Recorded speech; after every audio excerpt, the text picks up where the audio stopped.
and half a day. I'm Senator Sabrina Salas Matanane, the Committee Chair on Health and Veterans Affairs. This oversight hearing of the Committee on Health and Veterans Affairs is now called to order. The time is 2:01. It is Monday, April 6, 2026.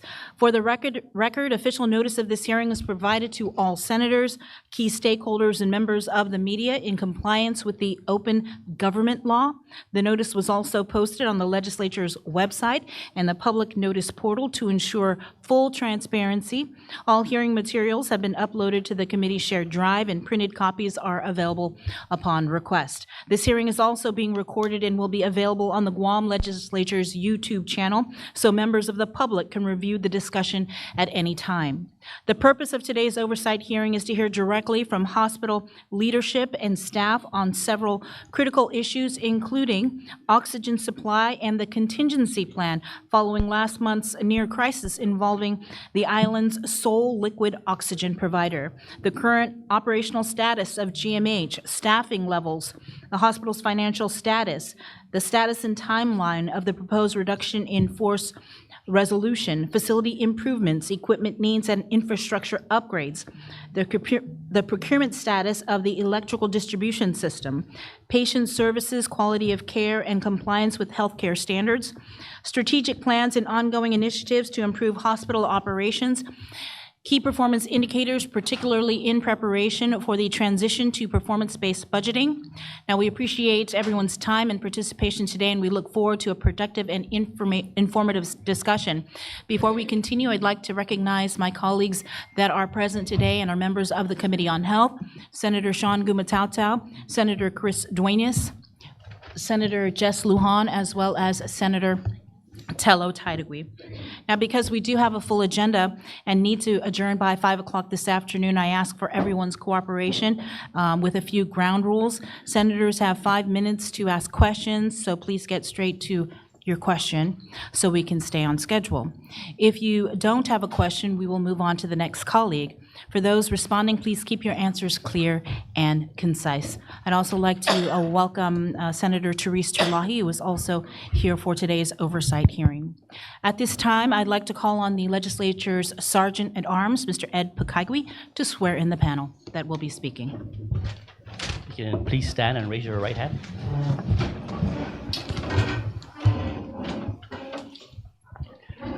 Under penalty of perjury, do you affirm that any and all information you provide today, whether it be verbally, electronically, and in writing, be the truth, the whole truth, and nothing but the truth?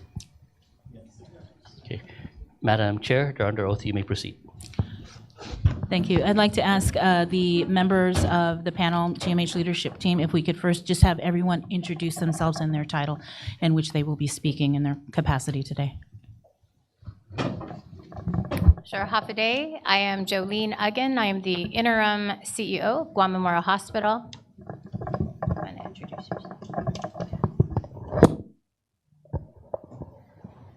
My name is Ricky Sabio. I'm the medical director or associate medical director of medical services for Guam Memorial Hospital.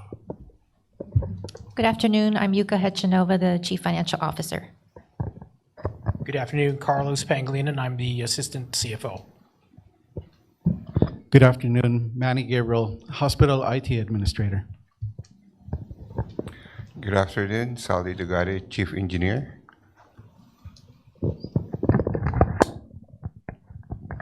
Good afternoon, Jesse King, the Acting Associate Administrator for Operations. Good afternoon, Rodalyn Gerardo, Assistant Administrator of Operations. Good afternoon, Bel Rada, Assistant Administrator of Professional Support. Good afternoon, Christine Takaro, Assistant Administrator of Nursing Services. Half a day, Lizelle Concepcion, Deputy Assistant Administrator, Nursing Services. Good afternoon, I'm Danielle Mangloni. I'm the Administrator for Quality, Patient Safety, and Regulatory Compliance. Thank you to the panel, and thank you to the Guam Memorial Hospital for hosting today's on-location hearing. I requested this hearing to be held here so that my colleagues can see firsthand both the improvements that are underway and the work that you guys are doing, as well as get a feel of the work that still needs to be done and how we can work together to achieve that. We will begin, however, with a brief tour of the hospital to view the improvements in the CIPs, where the money that's been appropriated has gone to. And so, Dr. Jolene, I guess if you could lead that portion of this oversight hearing? Or Jesse?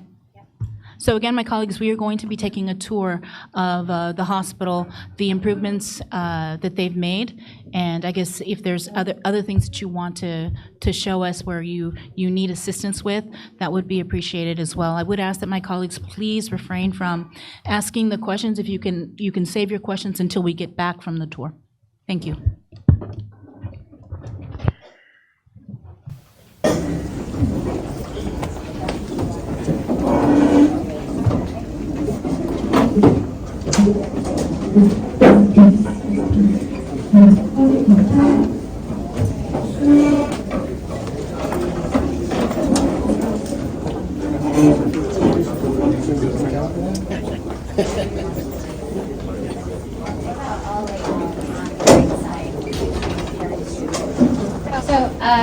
We're going to go down to the second floor. Okay. And, okay.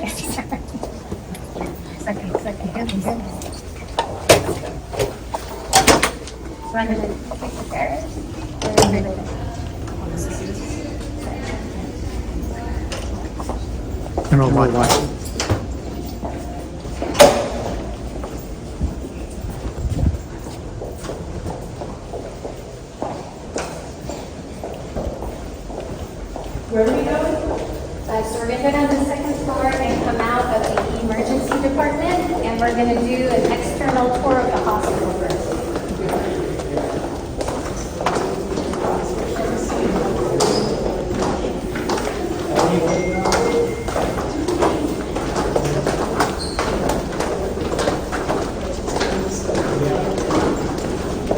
I think what's good about this is that this is allowing the people of Guam who are watching this oversight hearing to see it firsthand. If they haven't been to the hospital, they're able to see it live. Have you said this hospital has a lot of change? Thanks to the support that we've gotten, but also the staff are they're ready for it. The momentum there. They're excited. So this is the second floor. We're going to come out of here.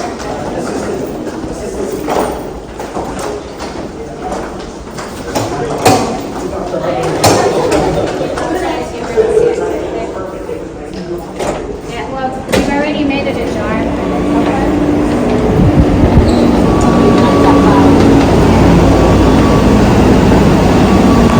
So we're going to go towards the CME area, and then we're going to make our way back around, okay? This is the emergency department, ERA. They're already working on it.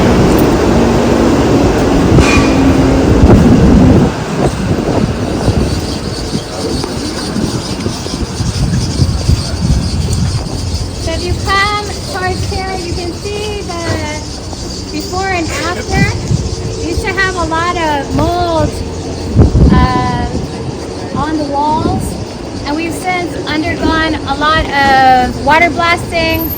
This is part of the roof and envelope project, so they're patching cracks, sealing, and then they're painting over it. And they're working on two sides of the hospital. So we started with the chief medical examiners. This is the ICU, and then coming over this. This is an area that used to be completely black. So we're going to walk this way and then come around. Okay.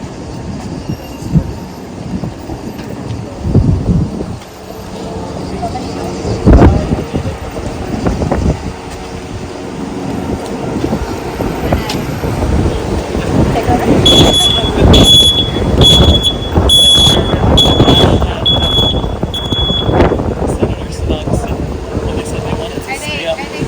They wanted to stay up. Okay.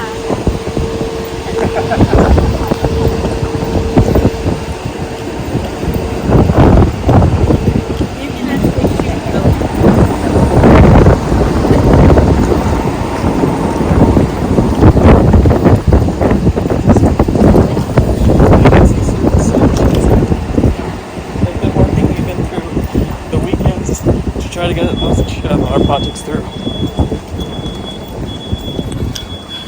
And I was telling you the last time I was here that I didn't even know this was green. Yeah. Well, a lot of the walls were black. When was the last time it was water blasted? Water blasting is ongoing. No, but the last time it was water blasted is going the hospital. I wouldn't. I couldn't tell you. Part of the CIP funds also supported what you see over there, our transport vehicles. Okay. So that grew our fleet to 4.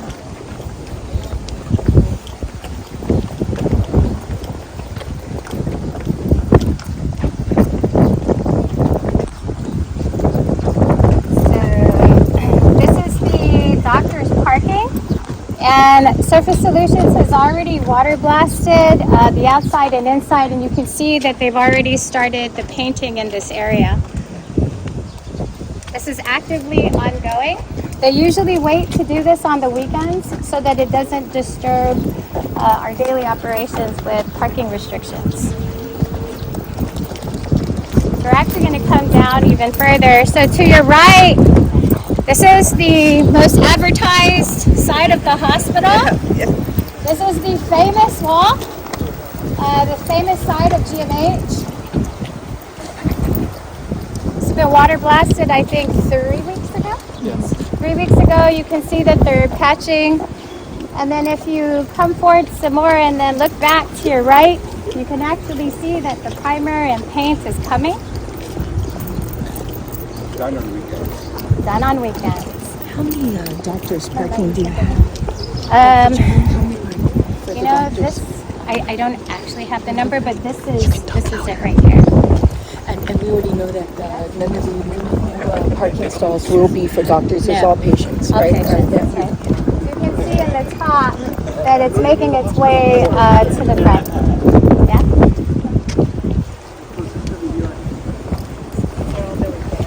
You and Z can take it over? Okay. Senator. Z and Zolby, Zolby and Jesse will take over the tour. Okay. They can take us through the other side. Okay. Are we going to the I'm very oxygen tank? excited about that. So I don't want to. Yeah. So that's the Z wing. And that's a wing that we've been wanting to demolish, but because we know it's going to be a while before we're in a new hospital, we're actually looking forward to trying to see if we can renovate it into more admin spaces or usable space for the hospital. And that's where the community grant, federal grant. Yes. Yeah. With the congressman's office. We're going to make a right up here.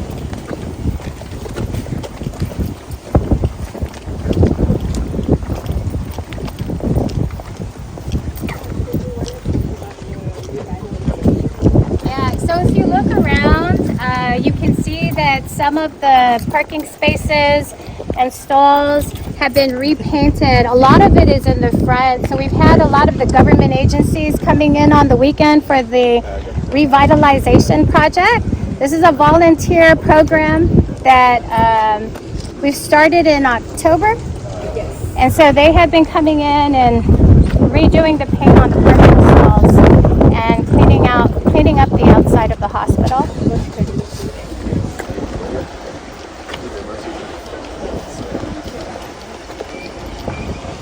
So we were hoping to probably see if we can get a quote to keep it and renovate it instead of taking it all the way down, which was initially the plan, but we need more space.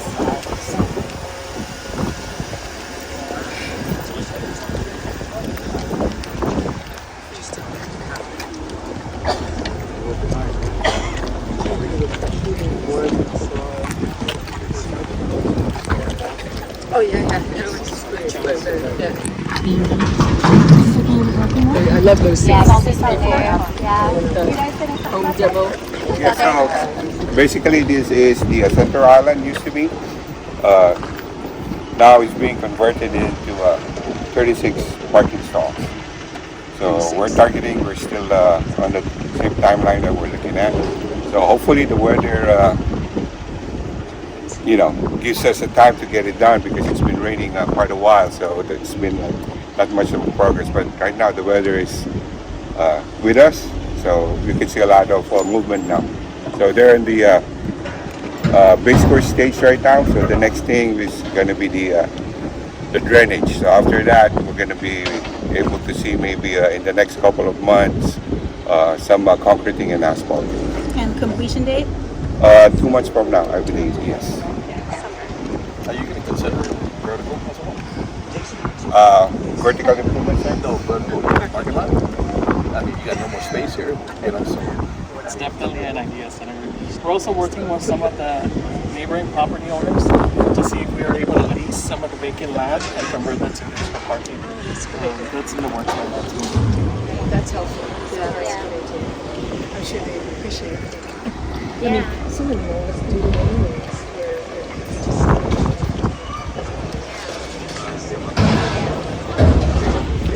Be good neighbors.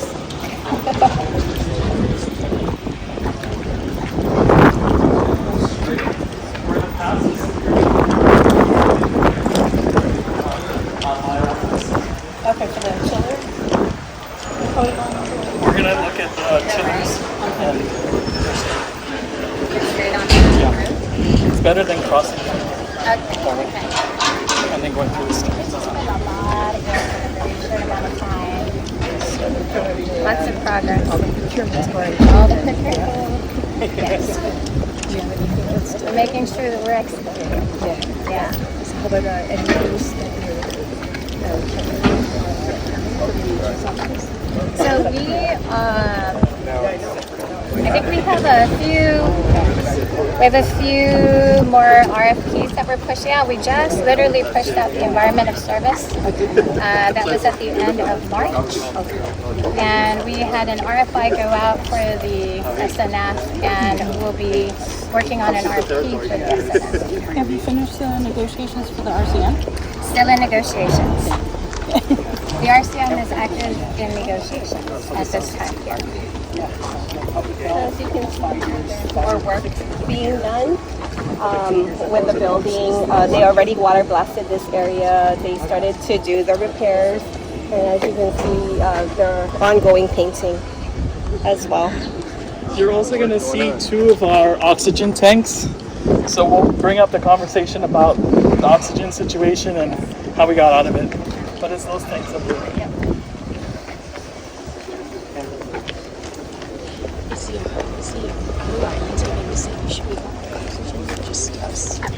I'm going to say it was just us on this one because we only have one main vendor on the island. But we do have solutions that we're working on.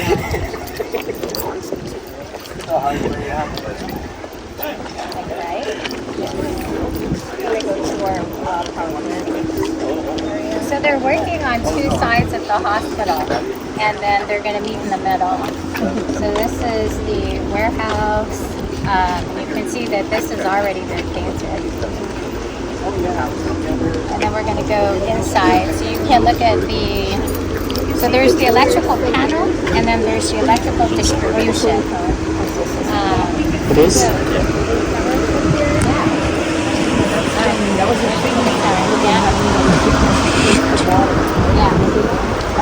Well, this is part of our HVAC project. So if you recall, we always talked about the 250-ton chillers. We also talked about the 2 cooling towers. So back there was the 2 cooling towers. You can also see the finished paint coat, and then it's working its way to the right.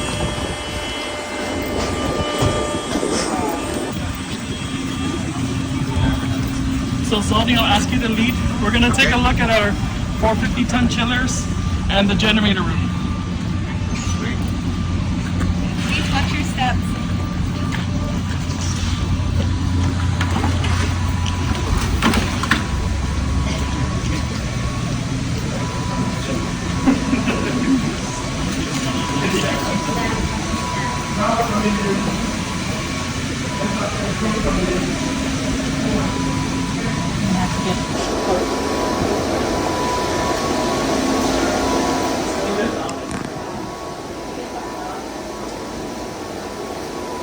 approaching our power plant.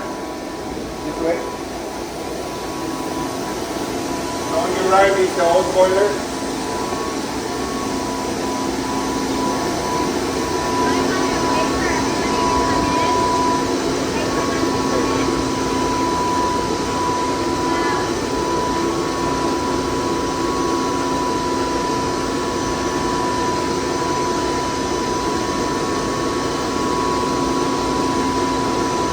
So we do have 2 of each boiler. Again, that is for the redundancy. In case one is down, you can always revert back to the other one. And if it needs PM, then likewise, same thing. So this is 1989. So we keep it running. Okay. So the next one here is our old 450 carrier chiller. This is the one that's going to be replaced.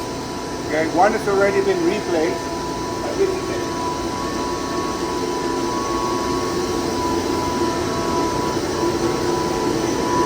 So we just completed this about a month ago. So we're still monitoring it, but again, it's new. So we're getting our guys trained every day to make sure that they'll be able to respond to it if there's anything that needs to be responded to. So new and the old. You can see the difference.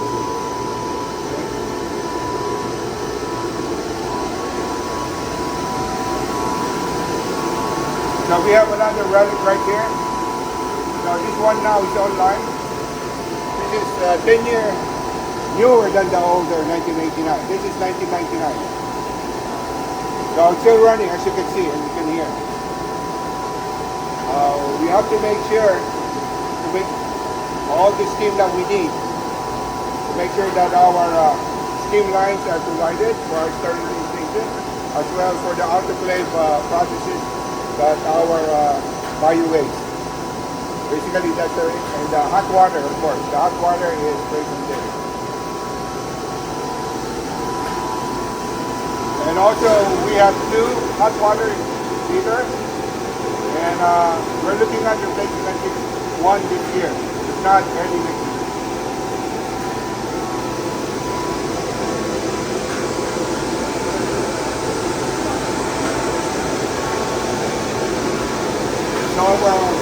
Somewhere on the end is our water softener. Okay? And we have our medical air here. And then we have our vacuum pump system. Okay? So right behind over there is our famous the gray box.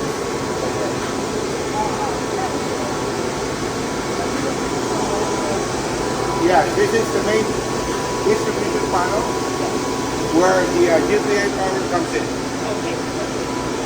So it comes from here and then it's transferred to... Then we have mini distribution panel.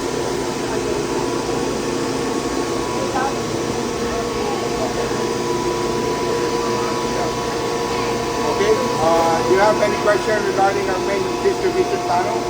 GMHA is here to change our ATSS, the MCC, and the generator. Okay. Not yet. Yeah.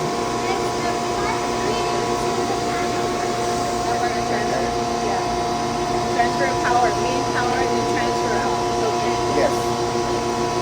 Okay, so we're going to head back to the MCC.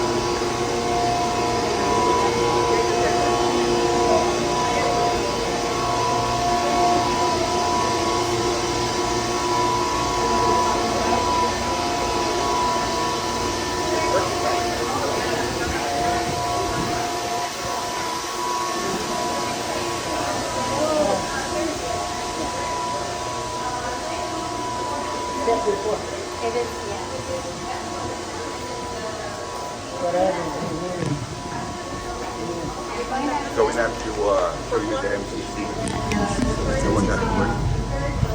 Yes.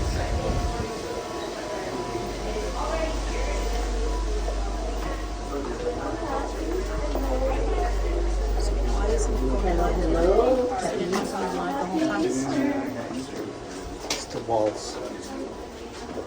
We were live outside. Someone even told me that the thing was switching. Yeah. Yeah.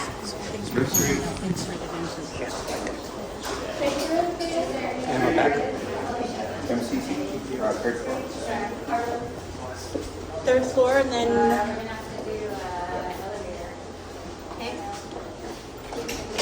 Yeah, that way.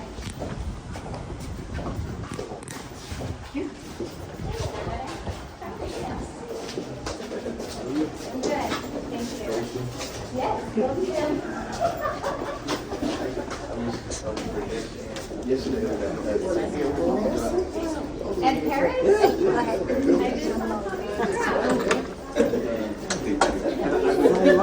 Here for 40-some years, and then she, till she got stroke or something, but this was her life. GMHA was her life.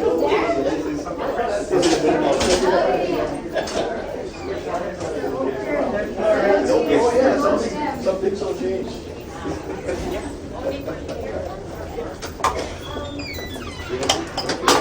Third floor. Elevators are down to your right. This way.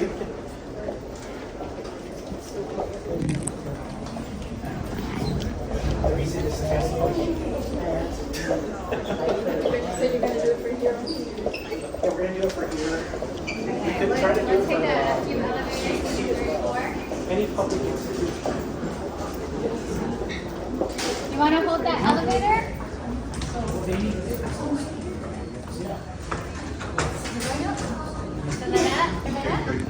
Third floor. Somebody want to get the... We're going to go to the third floor. Third floor? Third floor. Third floor. What's third floor? MCC. What floor is it? Oh, are we gonna go? Yep. So far they went to? Third floor. Okay. MCC. Okay.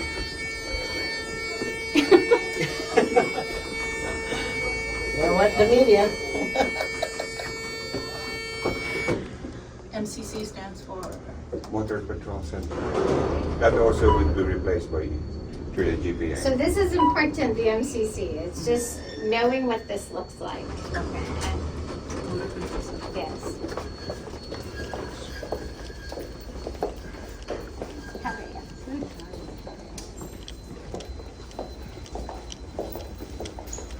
So this is one of the three things that we're replacing for the electrical panel, the MCC, the ATS, and the generators.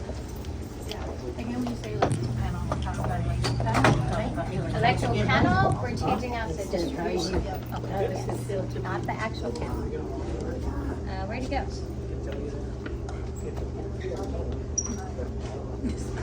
He's still. Z? Which way did he go?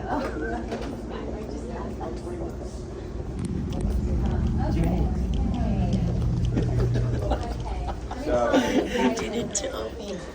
Let me tell you. Over here. Over here. Bill really helped us.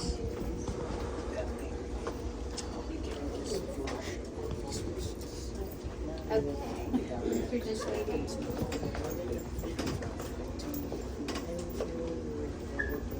They're coming. Okay.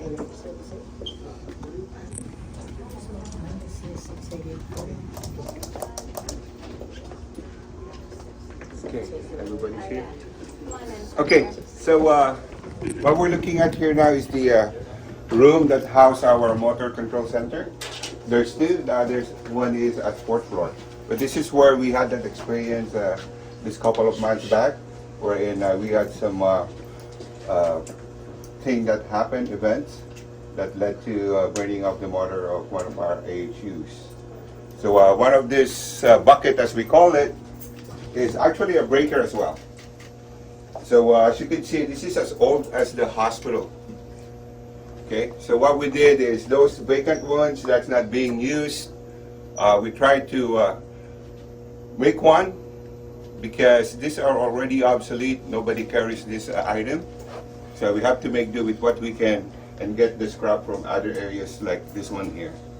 So So we're back to normal after that. We changed the motor and we're again 24/7, back to normal. What would the life be in that then you switched out? You said they're obsolete already. So, I mean, where do you get the parts then if they break down, if they're obsolete? Well, some of them we rig it because there's materials that we just need to replace. Yeah. So we find that, off-right, like maybe third party. So you MacGyver? Yeah, that's the word. So we've been doing that for the past several decades. Keep us running. Which one burned out? If I'm not mistaken, I think this one here, right here. Yeah, so as you can see, some of them are newer, but those are still old. Maybe these are about 15 years old. And all of these need to be replaced? Yes, this is part of the project. We're in the generator together with that and the our ATSs, the automatic transfer switches. This also would be replaced. So we're talking about these panels here, third and fourth floor, some in the second floor as well. And where are you in the procurement process? I think bidding is this week with GPA. I can clarify. So there have been requests for extension Oh, on the okay. bids. Initially, we did extend it up until this week. Unfortunately, there were additional requests by vendors. So the last date per my conversation with GPA is that they've been extended to April 24th. For the motor control center, the automatic transfer switches, as well as the generator. So once that goes through, how long would it take and then to get a full replacement? I mean, based on the awarding and things like that. What? So, yeah, and then up until the actual completion. These are long lead items, so it's looking like it's gonna be at least close to April 24th? April 24th. Yes, ma'am. Of this what? For the bid. Oh, just bid for the bid. submission. Yes, Okay. ma'am. Okay. But these are long lead items, so it's gonna be about 18 months. 18 months? Yeah. Yeah. So based on your, in the parts to get this all together, what do you think the life of this is right now? Right now? Based on normal use? Is it gonna last? Yeah. Well, Is it gonna last 18 months? Yes. Okay. Because this is one of our constant PM. Okay. Together with GPA, they come also to do the main distribution panel. We do the in-house most of the time. Let's continue as We can go back. Okay. Back to The fourth floor? fourth Ready floor. to go back? Yes, ma'am.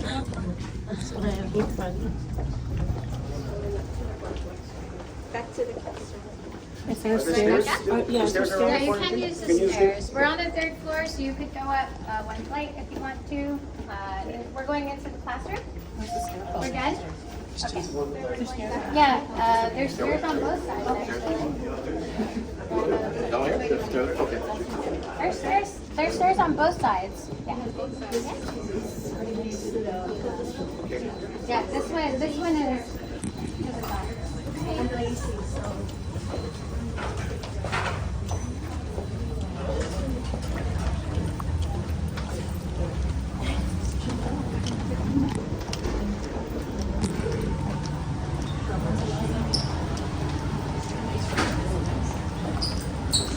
Beer now.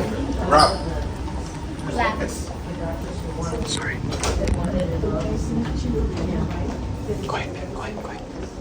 And up.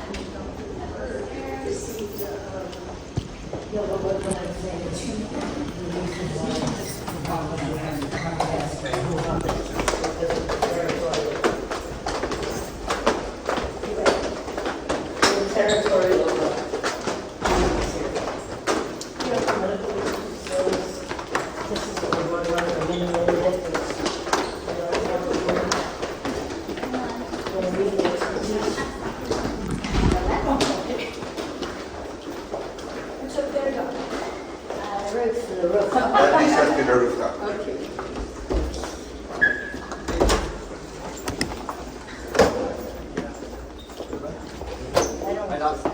About twos and then.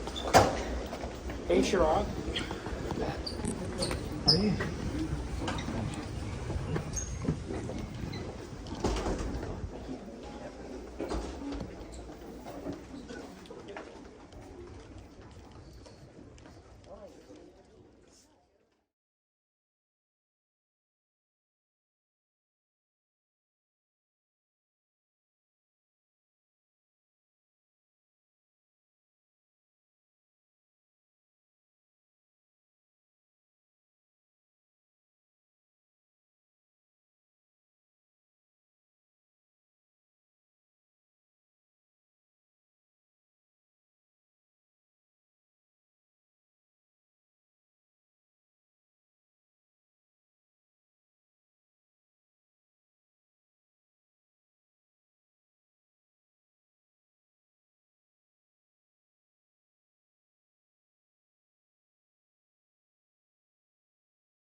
Okay, we are now back on the fourth floor of the Guam Memorial Hospital. We just completed a tour of some of the improvements here at GMH.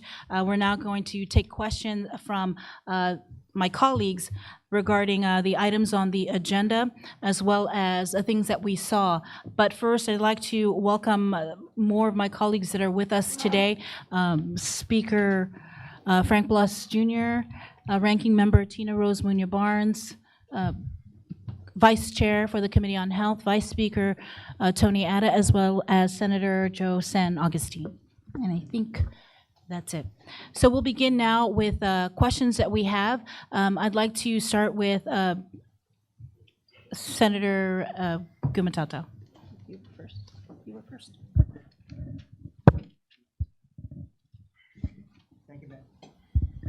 Thank you, Madam Chair, and thank you, GMH, for the tour. I'm just going to start by saying that what a difference several months makes in terms of what we saw here at the last time we were here for an oversight hearing. So let me just start by saying kudos, if I could, and just start with that, and I'll get to my questions. I just wanted to ask, for the record, what portion of your fiscal year 2025 general fund executive branch appropriation has the governor transferred to support Public Law 3859, and is there a corresponding spending plan to account for the expenditures using the general fund subsidy for GMH? As you recall, that's the $40 million from the general fund for GMH.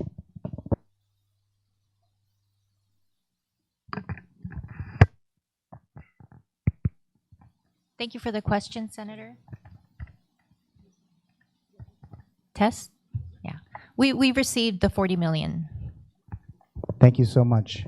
What information, if any, is available to confirm, and I'm not sure if you can answer this, but confirm whether any portion of the unexpended appropriations for public safety agencies as of September 30, 2025 were transferred to support this particular law, including at least $5.6 million from GPD, $4 million intended for a new DOC facility, and $4.8 million from the Guam Fire Department. The public safety agencies, did they underwrite this effort with the GMH?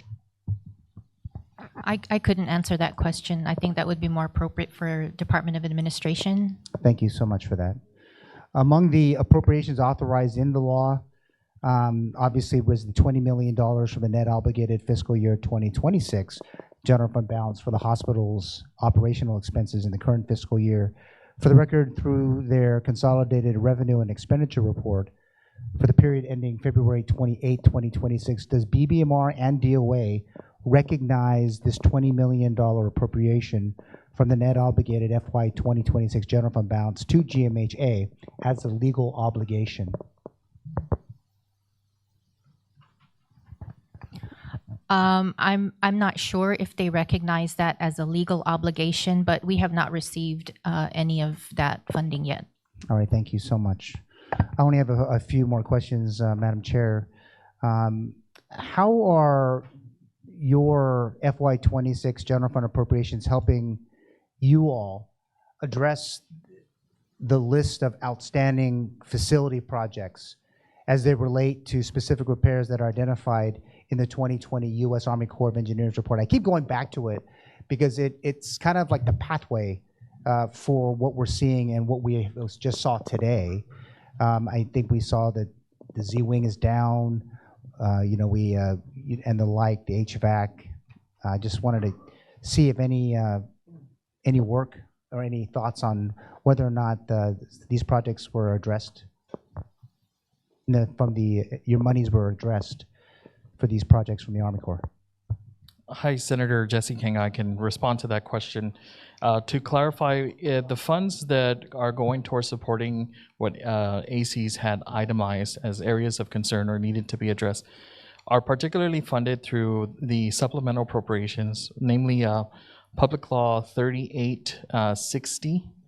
That was the $19.7 million CIP funding. And then I can furnish for the committee and for the members present today a dashboard that outlines all of our CIP projects and the status for each of those projects. So I'll ask for them to pass it around to the committee. All right, thank you so much. And then finally, Madam Chair, we're halfway through the fiscal year, but to what extent have you all secured medical equipment with the help of 35-138 from January of 2021, which authorizes tax credits for eligible businesses that support GMHA, and which the Guam legislature, through the FY 2026 budget law, recognized $1 million in BPT credits for this particular purpose. And I know I saw quite a bit of equipment on the way up in the parking lot, and so I just wanted to ask if any of that was using the tax credits from eligible businesses. You could find in the CIP dashboard the list of projects and by funding level and by funding source.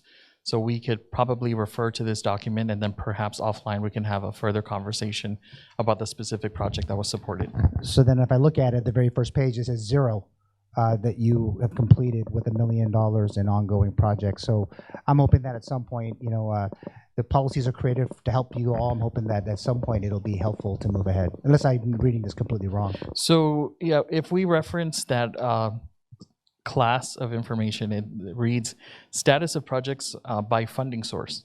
So here you have the category as the first column, and it lists the types of categories and the types of funding sources. The second column after is what is pending. 0 is good news because that remains that no funds is still available or is still yet to be obligated. And you would rather like to see them either in the ongoing column or the completed column. Okay, thank you so much for that. And again, just a word of difference, if I can say, GMH, I know you have your staffer here, and I know that a lot of people did a lot of work. I mean, just this room is a good example of that versus where we came here a few months ago. But Madam Chair, I think having it in this oversight hearing here in this particular building, it really does allow us to see what's happening. It is a lot different.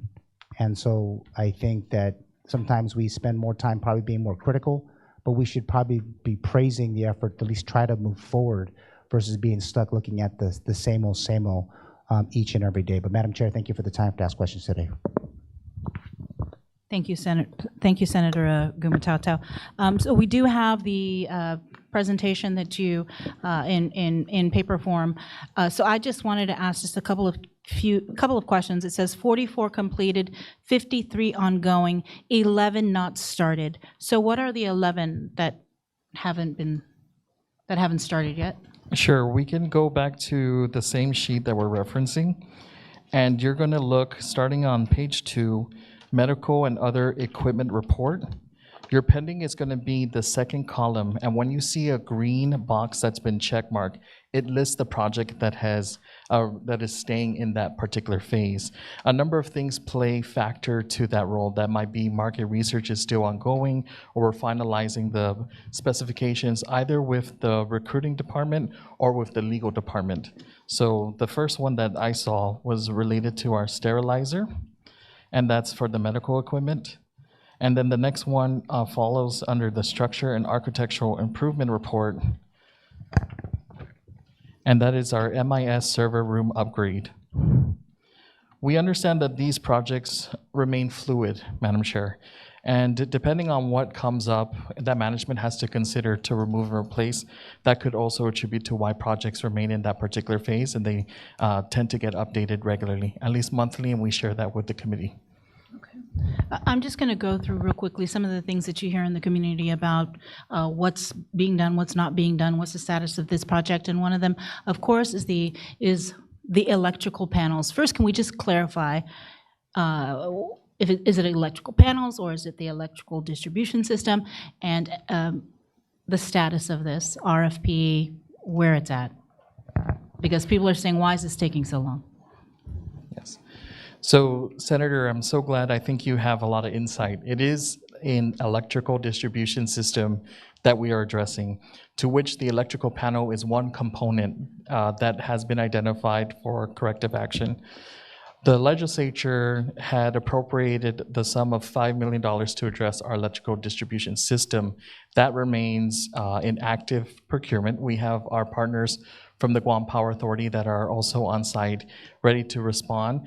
They've issued out on behalf of the Guam Memorial Hospital 3 IFBs, and they aim to address removing, replacing our automatic transfer switches, our motor control centers, and then remove and replace and even upgrade our 3 generators, backup generators that sustain our facility in the case of a disruption of island-wide power. And where is it in the RFP process? The RFPs have been issued. How long is it going to take? I know you explained a little bit during the tour, but some people may not have heard what you said. So just to clarify, again, working with GPA, there are 3 active invitation for bids that are out. And while the initial bid submission dates were earlier, there have been multiple requests from interested vendors to extend the due date, with the latest extension being requested. And so the new submission dates are now April 24 for all 3 of the IFBs. We also would like to state for the committee that those delays are actually good and I would say positive news. What we found was over 10 vendors have come forward expressing interest in participating in these projects. So that means there's a lot of opportunity for vendors to step forward and provide the service for the hospital.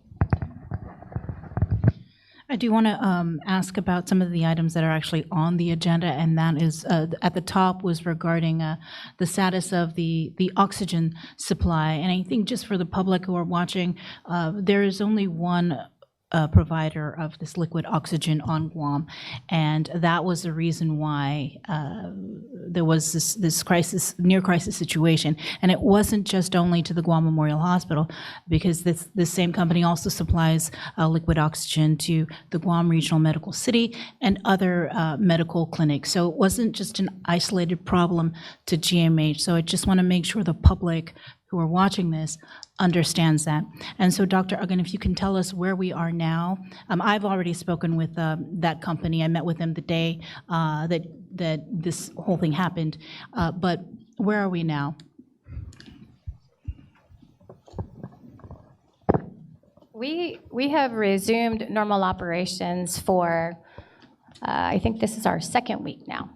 So we did hold elective surgeries out of precaution to make sure that we didn't overuse, because when people say that a delivery is going to happen, we don't actually know if that delivery is going to happen. So we wanted to take extra precautions with our elective surgeries or anything that we could do that we could control. And so what are the plans for GMH to address this in the future, where we're not just relying on just one the sole provider of liquid oxygen? Because I know that we had just signed a letter of support to the Congressman's office, and maybe you could share that with the community. Definitely, Senator. It was actually a week prior to the incident that we were approached by our delegate's office inquiring about the hospital's requested funding needs, one of which we requested for was a cryogenic oxygenator plant so that the hospital could generate its own oxygen. I would say that the timing of that request was a bit serendipitous. We did not anticipate there be a disruption to the island's sole provider. But to that extent, we were requesting about $2 million to build such a plant, and that be funded by the federal government. And through this course of requests, I understand that the delegate's office reached out to community partners to ask for letters of support. And we also want to thank the chairwoman for lending her letter of support for this funding request. To add a little bit more detail about the situation, it was March 17 of this year where we faced that serious oxygen supply issue. It was an unannounced visit by the vendor to inform us of the disruption at their plant. Immediately following that meeting, we made a call to Dr. Uggan and inquired with her if we can assemble all of the executives, and she impaneled an incident command that was modified. Through this incident command, respiratory therapists were called on site so that we can assess our patients' needs and determine if there are patients that could be downgraded from liquid oxygen use to other sources of air. What we found was at peak, we were using on average for the week 245 gallons per day, and our oxygen levels were at 1,100 total regarding both our primary and secondary tank. If we made no changes, we had enough oxygen supply to last us about 5 days. If it brought us to Monday, and the expected supplemental delivery by the vendor was not due until Wednesday, we would have had 2 days of no oxygen, would have been detrimental to our patients. We did ask around and we inquired with our facility partners, namely GRMC and Naval Hospital, if they had any relief that they could provide, but they were in the situation similar to the hospital. In fact, they did relay to Dr. Ugin that they actually had less oxygen supply than what the hospital was maintaining. So understanding the brevity of the situation, she made a few calls, namely to the governor's office and to our oversight chair, to inform of the situation and that we're taking corrective action to try to reduce and conserve as much as we could. It was through those conservation efforts that we reduced our daily oxygen use to 140 gallons per day, extending the total availability to at least 7 days to carry us through. And we also engaged with partners, namely Department of Defense or Department of War, and we had connected with Homeland Security so that all of our government agencies were aware of the ongoing situation and could rectify if an emergency were to come our door. Fortunately, things worked out favorably in this particular situation. But again, to reiterate your point, we know just how fragile and concerning the situation is. And so we're taking every considerable effort to produce a redundancy so the hospital doesn't find itself in a similar situation in the future. Thank you for that. I do have other questions that I'd like to ask, but I'd like to also allow my colleagues to have an opportunity to ask questions as well. So Senator Duenas. Susan Masi, Madam Chair, and once again, thank you to the GMH family for taking us on the tour and for your detailed presentation today that you provided. I have to echo the compliments of my colleagues prior that this is a world of difference, coming through and doing this tour compared to when we were here several months ago. And I wanted to start with the fact that when I was here several months ago, my pronouncement was, you do not have a funding problem, you have an execution problem. And now I think I can see that we have solved that as well, because on your dashboard here, this is a complete list, as well as the improvements that we've seen in the ongoing projects that you are indeed executing. And to that, I think many of us and all the people of Guam are grateful. As I start, I'd like to just go to that presentation with the 44 completed, the 53 ongoing, and the 11 not started. And you've discussed why and how we can very clearly, and even the media when they get a copy of this, and very nice report put together to track what's going on, going to be very useful. So my question is, with all of these completed, ongoing, and not started, these are all fully funded projects? Correct, Senator. If they are listed here in the CIP, we are budgeting them. I think where we have a little bit of variable is projects that are still on the not started phase, because we haven't yet undergone the solicitation to determine the final project. But we've done enough market research to give us a sense of what that cost estimate might be. So we know that largely they're about 99% funded. And that was all based on the appropriations in your budget as well as supplemental appropriation, correct? Correct, Senator. Thank you.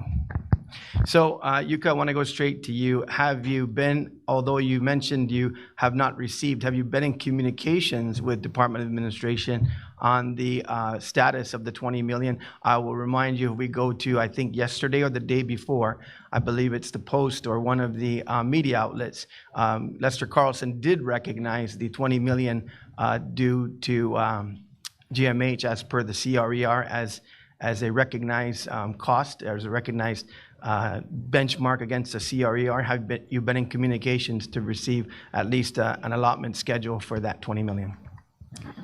The 20 million is, to my understanding, when we last met with DOA, because of the way the law was written, it would be given to us after the end of the fiscal year when the net unobligated amounts could be determined. Okay. So is there an anticipation then to prepare for any outstanding projects to be covered by that 20 million, so that once you get that, so then, and I'm going to see it this way, Yuka, you're the money and the control, and with all the other controllers here, what I'm going to expect then is going to be a full distribution as opposed to a situation whereby there's an allotment schedule. Let me tell you why. When we were recently in the committee of the whole for other bills pending at the legislature, the 9 million for CLTC last year did not make it to CLTC, and it's considered no longer available. And I don't want that to happen to GMH. So I want to make sure that you understand that I'm going to be calling for a full allotment release of the 20 million between the months of August and September, which is the close of the fiscal year. So I'm going to ask you, Yuka, does your team already have pending projects benchmarked against that 20 million? And can you immediately pen a letter to DOA and BBMR that this has been my representation from Office of Finance and Budget? We actually have that 20 million pegged for operations. Okay. So what I foresee is if that money does not come in, it will be on the vendor payable side that will start to increase. Right now, we've got a good handle on it, but when the money starts to run out and that 20 million is needed to pay vendors, that's where we're gonna see the issues. So I would appreciate, yes, if we could get that 20 million in one, because we've been waiting all year for it, pretty much. You know, Yuka, I actually like that plan, because this has been, and I don't blame you for it, we're going to have to, going down the line here, we've got itemized answers that you've put forward in terms of managing to generate additional revenues, and I'll go over a couple of those. I know my time is short, but this is what I wanted to get to the heart of, given my oversight. So it's been perennial in terms of the aging, and it probably will be that way towards the end of the fiscal year, where you could once again exhaust your AR. So what are we currently at with your AR? I'm sorry. AP, accounts payable. Yeah, AP, right sorry. now for operations, we're at 6 million where we owe vendors. For CIP projects, it is about 2.5 million right now. What is the aging? Some are over 90 days. Let me give you the exact amount. On the grand total, though, that's a marked improvement. It is, and we've been able to maintain that. It's the operational aging has been about 5 million, give or take, 5 to 6 million. We've been able to maintain that because of the cash flow coming in. Our over 90 days right now is 1.5 million, but a lot of that is on the CIP side. So we still owe some vendors, I believe, for some equipment from another funding source on the $5 million specialty doctors. We're still pending some payments from DOA to pay for that equipment. Okay. And then the other vendors for the chillers. It's mostly for the chillers. For pharmaceuticals and supplies, it is about 700,000. But we do have payments that are rolling. This number has changed as of today. I ran this on Friday. So we already have about $500,000 of payments rolling out this week for these vendors. Once again, Yuka, I think this is a safety net. I like the fact that the 20 million is going to be benchmarked at the close of the fiscal year, because that'll allow you to start the new fiscal year clean as well. I don't anticipate that you'll have a full 20 million. So what I'd ask your team to do is also pair some of the pending, there may be some overruns on some of your capital improvements and the like. So make sure you're tight with that. So as we get to that, and I'll be in constant communication to make sure that I'm putting on the record that I'm demanding that disbursement as we go forward with that. So as we go forward now, then there's been some question on supplies, and so I'd like you to put that on the record. I've heard from some staff, you know, that from time to time there is shortage on supplies. Is that on the vendor side or on the procurement side from GMH? Medical supplies. Yes, Senator. So operations is evaluating where the primary source that is attributing to this concern. We are seeing that there is a supply chain issue, and that's only been exaggerated by the recent war in Iran.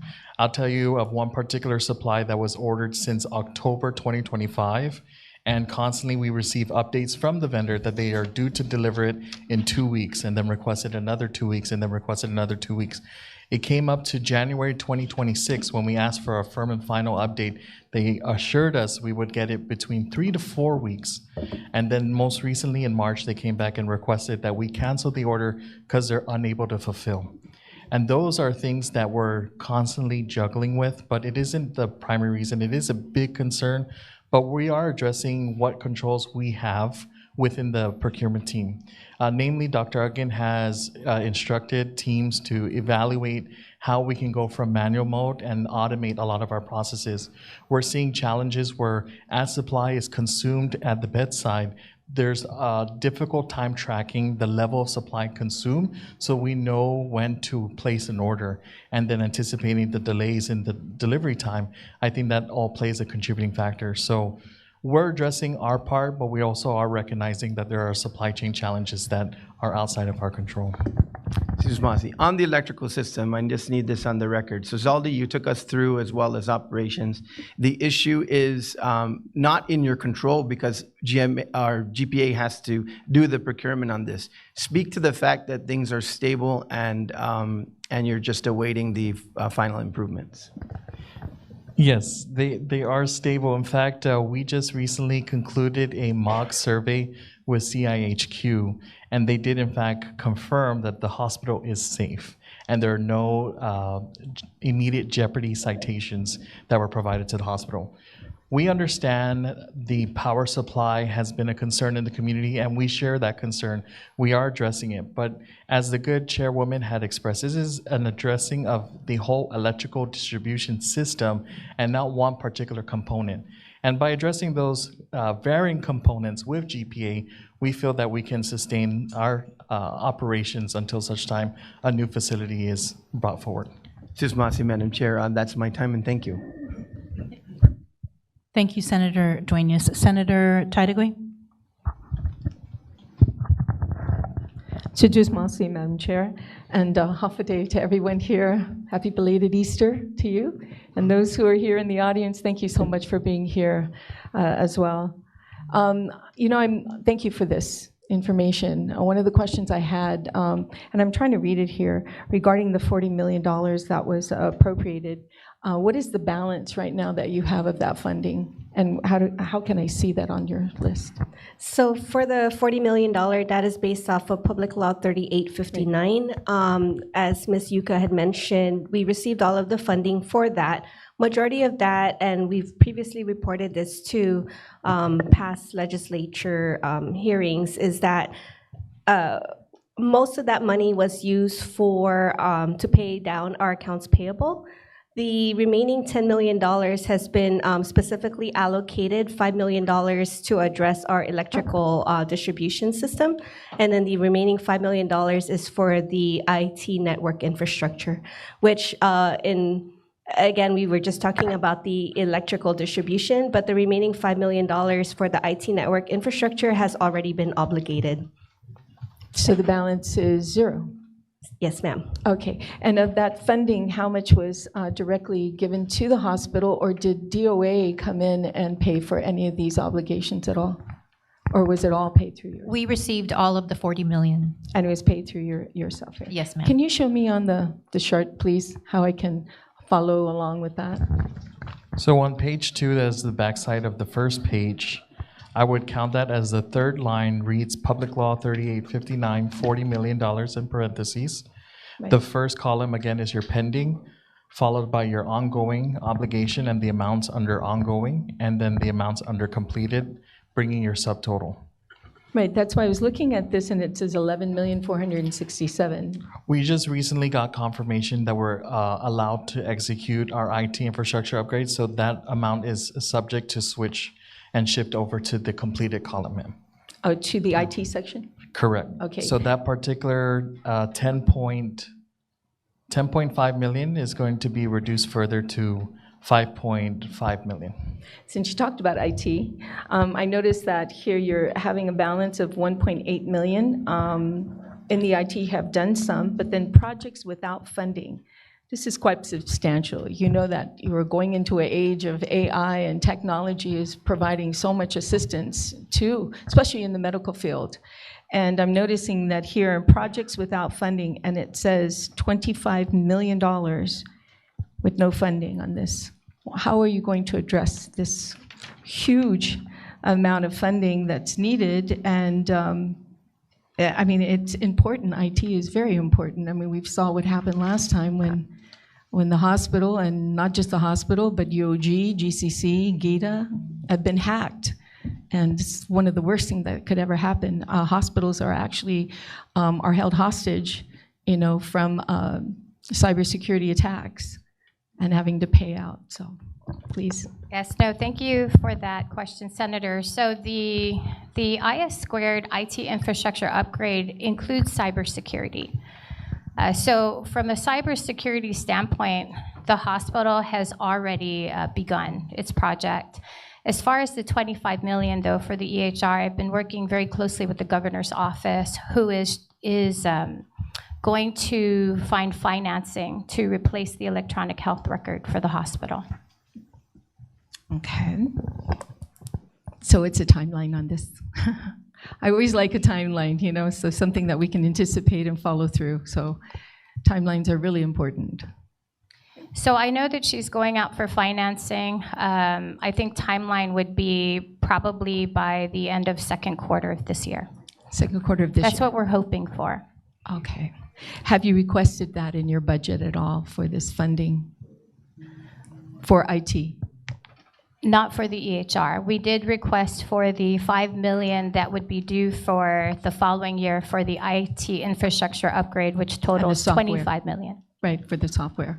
Okay. I also noticed that, you know, when you talked about funding and all the amount of money, you know, that was provided to Guam Memorial Hospital in the FY26 budget. I mean, if you total the supplemental, you're looking at $107 million in, you know, not supplemental, but appropriation to Guam Memorial Hospital. But what I'd like to do is just subtract 35 million of that because that money does not exist, but it's still in the budget.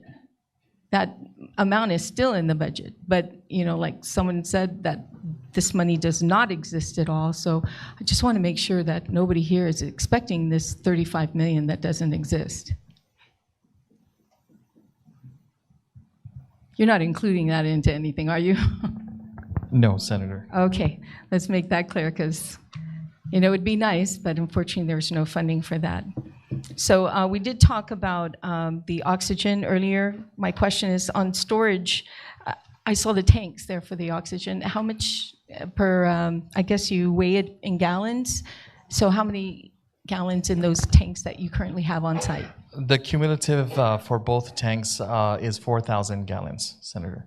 Okay, for both. Approximately 4,000 gallons. And this $2 million, I guess, machine that could come in to generate your own oxygen. Okay, and so the question is, how much oxygen can that generate per, I guess, per day for the hospital if you were to have this machine? We estimate that we'd like to obtain a mid-tier that can produce some quantity of liquid oxygen, about 100 gallons a day, with the estimated budget of $2 million of investment for this capital asset. Oh, that's a good idea. Does GMRC have the same thing? Do they have this machine? No, ma'am. So you have the possibility of actually generating more and then selling it off to make some revenue. Correct, Senator. So this is a really good investment then, I think, moving forward. It's very scary on that, okay. Also, on the resolution that was recently passed that would offset the $70 million in self-pay, has that resolution gone through? Has it signed? And what's the status of that resolution? Yes, the board had passed a resolution at the last Board of Trustees meeting to write off the accounts. Okay, and what are we looking at now? I mean, we know that GMH every day goes into the red. You know, it's because it's a free hospital, you know, and sometimes people can't pay. That you have to, you know, eat those costs sometimes, but you also try and go after these shortfalls and getting the money back. So what are you doing to address the continued shortfall that you have now? So we're addressing this head on with the self-pay, because inside the self-pay, although there are patients that cannot pay, there are patients that can be converted to Medicaid. So the COFA residents make up about 40% of our self-pay population. And so we have really started a big effort to improve our communication with the FSM. We just met with the CHUK board, state board, to develop an access point for our vital statistics information to assist our patients in this conversion. We've also are in the development phase of a quality assessment performance improvement project that's registered with our hospital, but also a KPI, a key performance indicator, that's going to be included in our budget so that you can hold that accountable. That sounds good. Also, speaking of budget that was submitted from the governor's office to OFB, I noticed in there it was like, what, 40 million was the governor's budget? Okay. And your budget, yourself, how much was that request?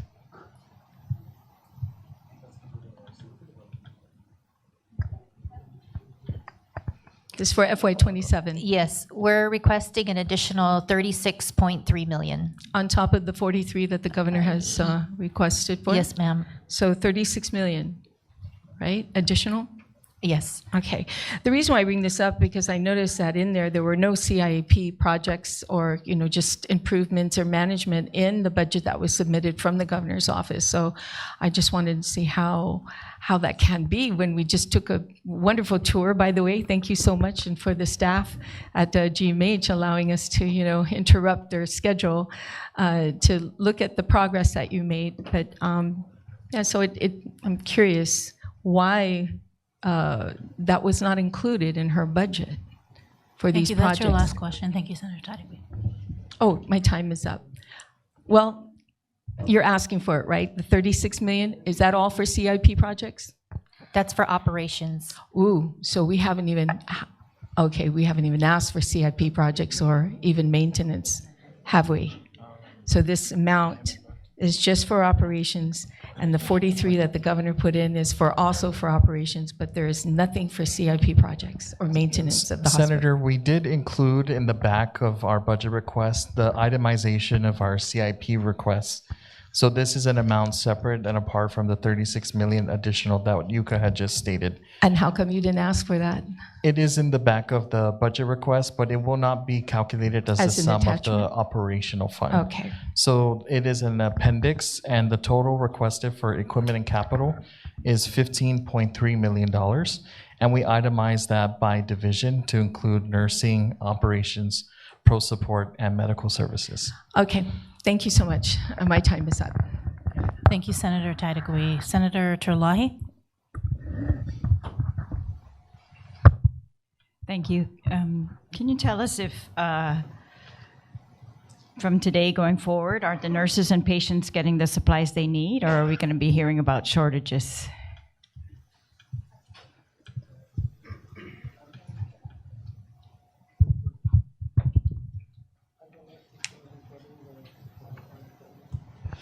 Hi, Senator.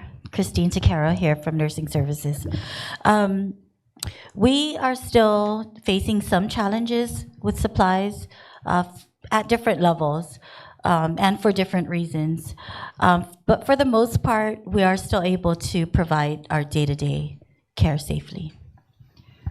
Well, should we be concerned? Because in one of the oversight hearings that we've had over the years, that was one of the biggest concerns brought to us by staff here at the hospital. Yes, Senator. So are you addressing it? Are you have plans to address these things? Yes. Or you're saying it's not going to be a problem going forward? No, we are addressing the current challenges with our materials management department and our operations division.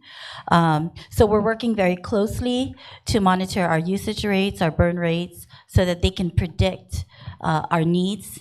And I think we've come a a long way from several months ago in our supply management. We still have some work to do, but we've really come a long way. So the nurses are happy with the work, with what they have to work with? Yes, I believe so. I hope so. At the last trustees meeting, they said they were extending the search for the new CEO. How long is that going to go? When is the new deadline? They said they have received 3 new additional applicants, but still extending. When is that deadline? Correct, Senator. So when the Board of Trustees search committee for the CEO was impaneled, and they evaluated that of the total applicants, I believe 7 was what we reported to media as a total, but of which only 2 were rendered to have met the minimum qualifications set in Guam statute. That was not sufficient for the Board of Trustees to determine that they had a successful search. So they instructed for the Human Resources Department to go back out and expand where they post this job announcement. And we've done so, and we've received 3 plus, I believe at the reporting of this hearing, we have 2 more additional applicants. So 5.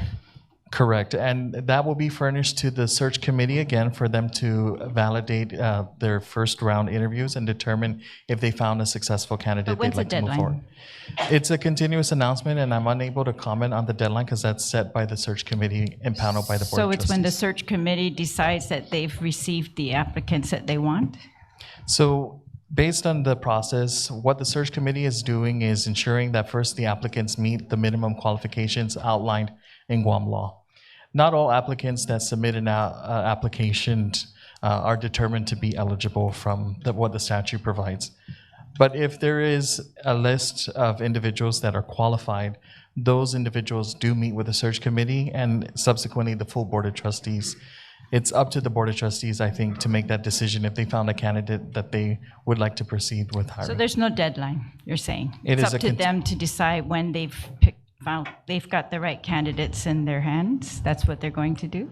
That is correct, That Senator. seems very strange for a search. Normally, there's a period, and then they go with what they have, right, and pick the best one. So there's no deadline for that. They're also talking about an RFP for the development of lean management. Phase 1, well, there was an assessment done, right, and of GMH's current operational state. GITA issued, like you're issuing another RFP for that after GITA already issued that RFP 24006 for professional hospital consulting services, which was completed by Mr. Andrew Lika. And that was supposed to be an assessment of the operations, fiscal health, and service delivery. Can you just explain how these assessments are different? They're different from that work that was already completed? The new RFP that 003-2026 that GMH is going out for, how is that different than the consultant services that we've already received and paid for? Thank you, Senator, for that question. The earlier report produced by GITA is simply a report outlining where the gaps are and their recommended changes. What GMH has done on its own is issue this RFP because we're looking for a partner to come into the hospital and identify where there's waste and ways that management can further constrict. I think the body has stipulated a desire for us to improve, whether that's through public-private partnerships, and to some degree, this lean management is an attempt to produce that. All right, well, that was what that original report was supposed to report on, whether public-private partnership was a good idea or not to go forward with. We haven't seen the results of those reports because they kept saying they were waiting for GMH's response to it. So have any of those recommendations made in that report been implemented? Or we're waiting to do another report? If you could tell us which ones. I believe our interim CEO needs to review the report to itemize which specific actions we've undertaken. But GMH has a good understanding, management that is, has a good understanding of which areas it intends to address. And that boils down to things in our fiscal, our AP, our operations, and our facilities. You're those saying that we're not adequately addressed in the prior consulting contract? The prior consulting report we felt was inadequate, and we put that on the record. All right, well, we've turned down, the body has voted me as to a public-private management partnership for GMH, but it seems like now we're going to go out for an RFP for a consultant to help us with management. It looks like there's also a RFP or considering outsourcing dietary services, housekeeping services, security services, and revenue cycle management. Another revenue cycle management RFP after the first or the other one that was done. Again, we spent $4.9 million or more, and the auditor questioned the cost of those and the effectiveness of this consulting regarding revenue cycle management. So how will this contract be more effective than that one? That revenue cycle management one that the auditor questioned, $4.9 million. Senator, if you're referring to the outsourcing for the revenue cycle side, Yes. we have several outsourcing initiatives. So for the revenue cycle, we realize that we definitely lack capacity in managing the revenue cycle. And that covers many things. The first thing is the technology side of it.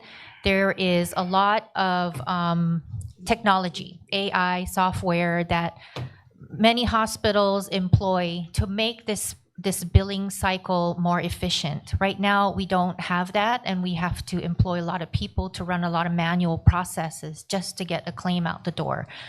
The other thing is that we because of that, we want to outsource a revenue cycle to make it more efficient for us. We have been very manual labor.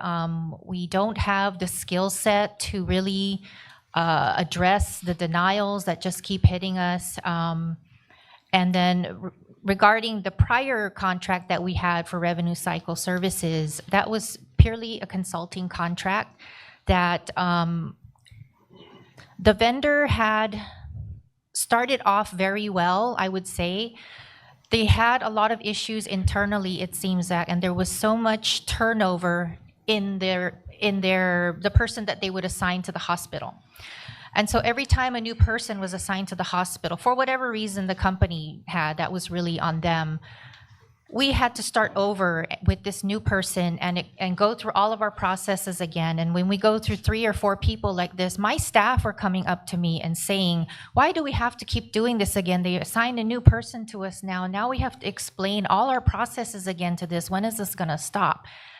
And so we had decided in November of 2022 to end the contract because it just wasn't progressing anymore. We had come to some point and it plateaued pretty much, and then they helped us put to implement the claim scrubber and the clearinghouse software, which was a big help, but it just plateaued from there and we weren't getting any better. All right, so now you're saying you're going to outsource the whole revenue cycle management? Yes. That is this part of your reduction in force? Is that Well, division going to be removed? No. The in-house? current RFP requires that any vendors that bid on this would incorporate a plan to absorb any staff that, so we don't displace any of the staff. The reduction in force is not the first thing on the table when it comes to the outsourcing of the revenue cycle. We're really looking at what is the best thing to do for the hospital. We've always had a challenge with the revenue cycle. That's no big secret. We're always in front of you and we're always discussing this. How is your billing? How is your collection? So this is the way where we want to bring in the expertise of those in this area that can really help the hospital. And this is not uncommon in hospital management. They outsource the revenue cycle in many hospitals. Yes, but we've also heard reports from you that we're doing very well now. We've retrained our staff, we've reprioritized things. Yes. And I'm very concerned about this piecemeal outsourcing versus an overall management, and that we're going to end up without, I don't know, can we get the predictions of savings and the prediction of how many staff are being let go in your reduction of personnel? can we get all of those plans? I thought that's what we would hear today, but, and can we see that it's a more cost effective that way, as opposed to doing an overall management contract for GMH, where they get to determine where the cost savings are going to be and where we need to increase expenditures, for example, to get quality patient care. The last question is, well, two, what is the status of the maternity ward? And this is the first I'm hearing that you said the governor's going to find funding for the hospital EHR. How much are you expecting? And what do you mean by the governor's going out for financing? Is that for the EHR or for something else? I can only speak about the EHR because that is actually what she has told me that she is going to work on, is going out for financing for the electronic health record for the hospital. Financing for the EHR? Correct, for the electronic health record. How much? 25 to 50 million. Yeah, because of the range is so broad. We've heard up to 60 million, or like a minimum 60 million sometimes. Well, so what are best you going EHR for? Is she going to decide which EHR we're going to go for? No, or we'd is- have to put out an RFP for that. She needs to help us certify the funding for an EHR. Thank you, Senator Do you know- Terlahi. Do we know the source of funding? I don't know the source. Sorry. What about the maternity? If they could answer Thank you, that Senator question, Terlahi. please. Senator Lujan? If they could please answer that question, Madam Chair, the maternity ward. Maternity ward. MCH. So the MCH Maternal Child Health Renovation Project is an active bid at the moment. So right now, there have been requests to extend the bid submission for that. I have to get back to you on the actual date, but I know it's sometime in April is the last. I just can't remember off the top of my head. Thank you. Was part of that funding from ARP money? Yes. The MCH is actually another public law So none of it was from 36-107, ARP. the $15 million for the MCH. Okay. Thank you, Senator Lujan. Thank you very much, Madam Chair. Thank you, Dr. Uggan, and to your team as well. Mr. Kenga, you were talking about supply chain challenges. What particular item is that, and what items have been ordered since October, and your vendor is saying that they're having a supply chain situation? Can you tell us what item or items those are? Spinal trays, Senator. I'm sorry? Spinal trays were one item that we had challenges with acquiring due to supply chain. And they said it was due to the situation in the Middle East? Well, Since October? We're saying that plays a factor. It is a recent event, but again, the vendor has come back to say, for one reason or another, they had freight forwarding challenges, and then eventually became the war. But each time that we reach out for an update, they've evolved to a new circumstance that is caused. No, and I just want to make sure, because I remember years past, right, when the Guam Bear sank here. Everything for the next 5 years was attributed to that one sinking of the Guam Bear at the time. So I don't want, if we're not getting those supplies from that area, that is being used as a around. But since did they give you a timeline on when that item is going to be? So the first awarded vendor came back and asked us to cancel the award. They're unable to fulfill that order. So materials management had to go back and award it to the next vendor and expect an ETA of about 3 to 4 weeks. 3 to 4 weeks. Yes. Okay, and they're getting it from another source then, so they won't have the supply chain or whatever. That is the expectation, that they are attributing this to a different source. Back actually, and this again coincides with that question in regards to the nurses, and again in past they have testified they're lacking of regularly basic supplies like linens, feeding formulas, pillows, and pre-filled epinephrine. syringes for emergencies. Where are we at with that? And you said we still have some challenges. Where are the challenges at this point, and what are the challenges? What particular items are a challenge at this point? Can I speak to that? Sure. Because it's actually very frustrating, definitely for me. Sure. And I'm sure definitely for this Sure. executive team. The challenges with the supplies that we have, they're multifactorial. So because GMH has historically not paid its vendors, we have lost all the big companies. We have lost credibility with many vendors. So we have to go to smaller vendors and pay premium prices and pay large sums of money for shipping. So that's one, right? I mean, you had to come and bail us out to pay our accounts payables. So right now we look better, but people don't trust us when we try and go out to get cheaper prices. That's a big issue. The second thing is we're so manual. I mean, our process is like on paper. We are not connecting from materials and management to fiscal. We're not dropping those purchase orders like we should. We're not barcoding at the bedside to make sure that we know exactly how many pieces, of gauze we're using. How many central lines are we using real time? Our nurses have to put yellow stickers on a piece of paper that, I tell you, in emergencies get lost. So you can just imagine how much we're losing because of that. There's a lot of problems. We're looking at group purchasing with other organizations that are federal.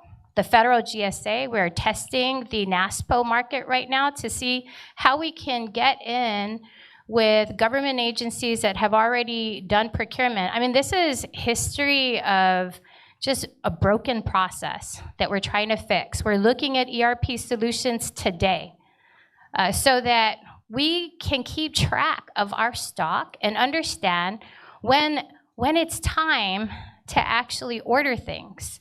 Not what we think. We're not getting on Excel spreadsheets. I mean, that's what we're at right now. So it's really many things. So when our nurse administrator says today, I think we're okay, let me tell you, in 2 weeks, if that vendor doesn't want to entertain us, we are not going to be okay. Sure. So we really have to fix our system. Sure. And I understand, and because actually your situation is very similar to customs and quarantine that we just did. We just actually had law that passed to pass that harmonized system, basically an ESCUDA system, basically to be able to track again exactly what is coming in. So that's exactly what you're saying. So hoping you're working closely with your oversight chair to be able to get that kind of system in place to be able to track. And without this system for CQA, we're losing about over 150 million annually in much needed revenue. And like as yourself, you're saying, if a system like that, it can add. I mean, again, rehab our credibility and all that, and be able to track and order in a timely manner. Well, to add to that, when we have network shutdowns, sure. Right, we can't see anything. Sure. So obviously we're not billing anything. Sure.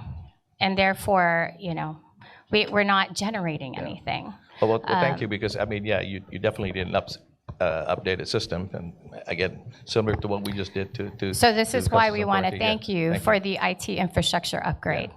Thank you very much. Because that's part of it. Thank you. Thank you very much. The other thing, in your current nurse to patient ratio compared to national standards, where are we at with that? And do you have a retention problem again with your nurses, or where are we at with retaining not just nurses but your aides and other auxiliary needs to the hospital? Yeah. I can answer Sure. to that.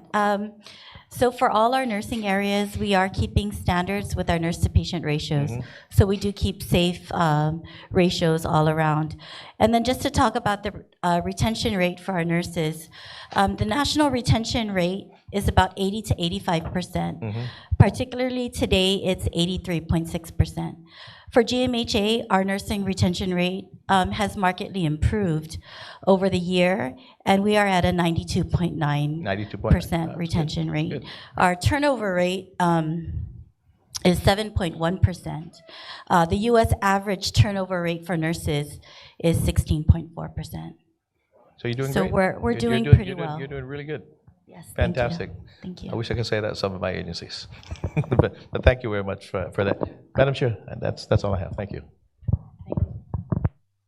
Thank you, Senator Lujan. As Ranking Member Barnes?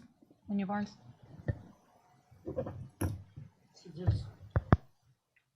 Sizos Masi, Madam Chair, and thank you very much to the panel. Thank you for Dr. Jolene for the tour, but more importantly, it's good to see some of the familiar faces. And maybe my question, just based on what the good Senator Lujan was saying, was maybe I want to shift and pivot into looking at what is the status on the TEFRA rebasing. And for those that don't know, right, it's an act that was enacted to reduce the budget deficit by closing some tax loopholes and to provide tax equity for fiscal responsibility and for other purposes. And the reason why I'm asking that is how much can we anticipate for this, as Mr. Pangilinan was working closely with Speaker Cruz and others in the legislature while we were looking at all this. So maybe an update on that?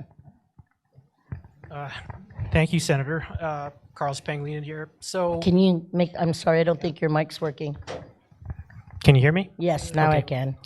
So TEFRA, just to educate everyone, is just basically the reimbursement scheme that the hospital follows for Medicare payments. And it's a cost reimbursement process. So basically, we take the cost of the hospital divided by the patient volume, and then we get a certain amount of payments. The problem with TEFRA hospitals, in our case, and this has been a case that's been going on for a while, is over time we are subject to what's called a TEFRA limit.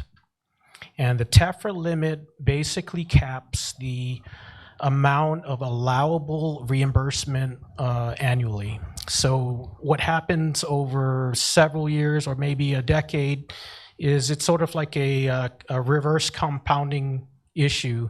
Like if the cost of care goes up by 5%, there is a cap that would not allow us to get reimbursed by less than that. So that's where so what happens is over a long period of time, our costs actually exceed what is reimbursed by Medicare. So we had rebasing, and rebasing is basically adjusting the base year of reimbursement. And a base year for TEFRA is basically the year or the fiscal year in which Medicare pays us full cost without any TEFRA limit. Last TEFRA rebasing, I believe, was in 2015. So we're due for rebasing, and we have begun the process. We're working with our cost report consultant, and I think we've already been giving them the information they need to build the case to CMS to argue for rebasing. But aside from that, we're also working on another kind of rebasing, and that's on the Medicaid side. And this is something that we have a little bit more control over in terms of government of Guam, because Medicaid is run by public health. And basically, we've learned in the last couple of years that if we declare GMH's expenses as what's called a Medicaid certified public expenditure, the reimbursement combined with the fact that we have a historically high FMAP rate of about 83%, and this is based on cost, we actually think that we're going to get a boost, and we're going to get a rebasing in the Medicaid side. And I actually have some figures. If for rebasing, if we were to rebase for Medicare for fiscal year 24, we're looking at about maybe 20.6 million additional. How much was that? I'm sorry, I didn't hear that. Yeah, 20.6 million. The current reimbursement is 15.2. Actual cost of the hospital is 35.8 for Medicare. So that's a 20.6 million increase. Of course, that's going to go down over time when the TEFRA limit applies. But for Medicaid, we think about maybe about 17 million we could probably achieve. So we're working on with public health very carefully. This is a project that I started when I was still at public health 20 months ago for the CPE. And we did an analysis in January when I was here, when I just first came here, and we submitted a state plan amendment to public health draft. And public health also has a deadline internally for their own strategic plan for Medicaid, which is before the end of this fiscal year, to act on this. So we're very hopeful about that, and yeah, that's kind of where we're at this point. So working with the Guam Medicaid about increasing the reimbursements to that, so in as far as a timeline, when can you give this body an update of what the actual numbers we may be looking at for the hospital? So our preliminary for the CPE, the Certified Public Expenditure for Medicaid, is 17 million at this point. Public health is going to have to seek technical assistance from CMS to evaluate their new state plan amendment to implement this. And through that process, they're going to go ahead and take what we gave them and validate it or come up with a certain amount. Because they have to measure federal impact on the federal dollar. So would there be any more additional policy making that we would need to look at on our end based on the information you just provided, or is everything up to date based on what we've already done from the legislature?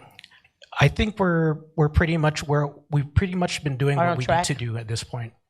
Okay, so just know, team, that I'll be asking on this again, and I just want to thank you guys for the updates. I've said this, and I will continue to say this, that this hospital cannot reject anybody who walks through these doors to get medical assistance, and I know that it's asking for a bottomless pit, right?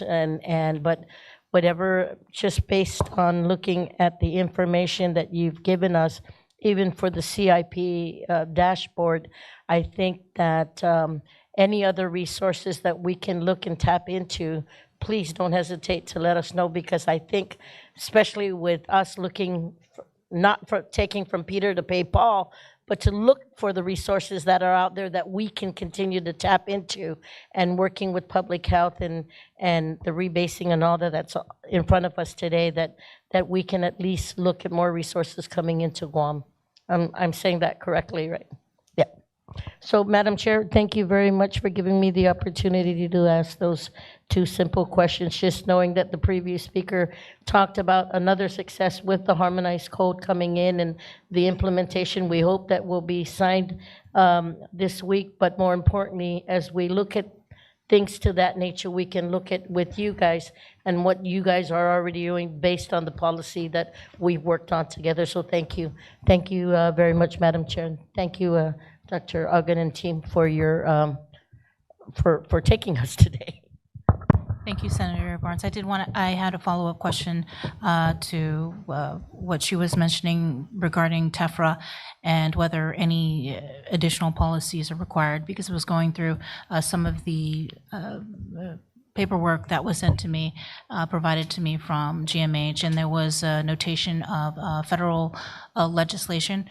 So if you can provide, is there any update on HR 7148?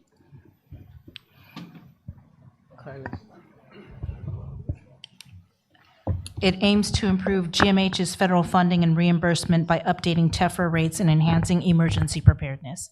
Okay, so I guess this is what I guess the congressman was trying to institute in terms of creating what's referred to as a territorial safety net hospital. So, territorial safety net hospital is basically designating the territorial hospitals, such as GMH, as well as the USVI hospitals. There's 2 of them there. There's actually 4 general acute care hospitals within the CMS system that are under TEFRA.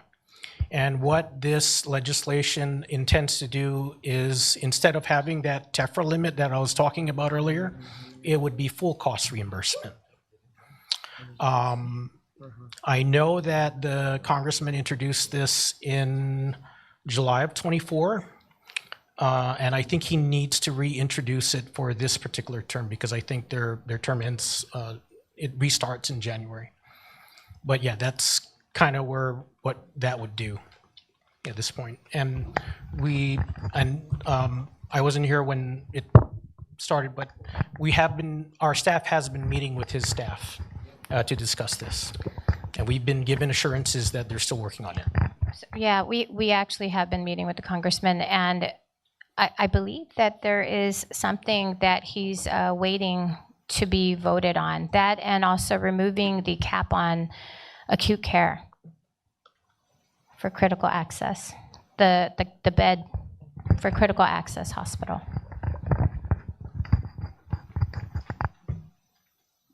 Thank you. Speaker Laws? Thank you very much, Madam Chair and Dr. Uggan, and to the other. Thank you very much. Very informative. And I will share the kudos that was provided by Senator Matato. Building looking really nice. Thank you. Before I go on, and let's go to the first page, and I just want to clear up some and under IT network and systems, you have ongoing 31,711,721. But if you go all the way across and you go to total per category, ongoing, it says 0.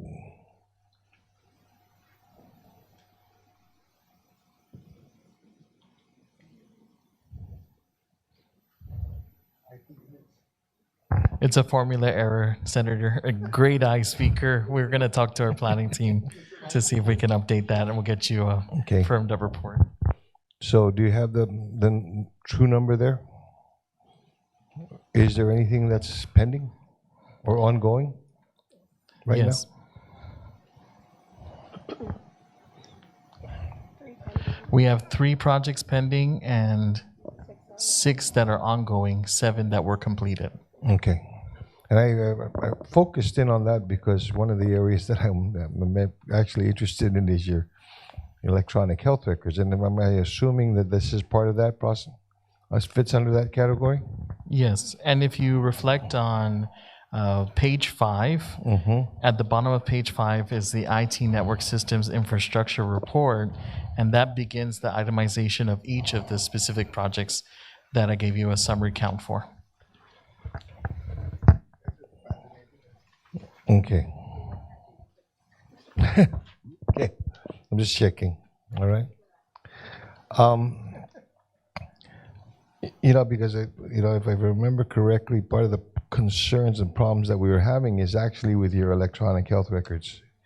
So, how are you managing with the current system that you have now versus what you want to have in the system? I mean, how you want the system to operate. How are you managing that now? I mean, what system do you have right now? We actually have more than one system. That's to come, right? That's one of the biggest problems. We're still running our sunsetted system and our current system.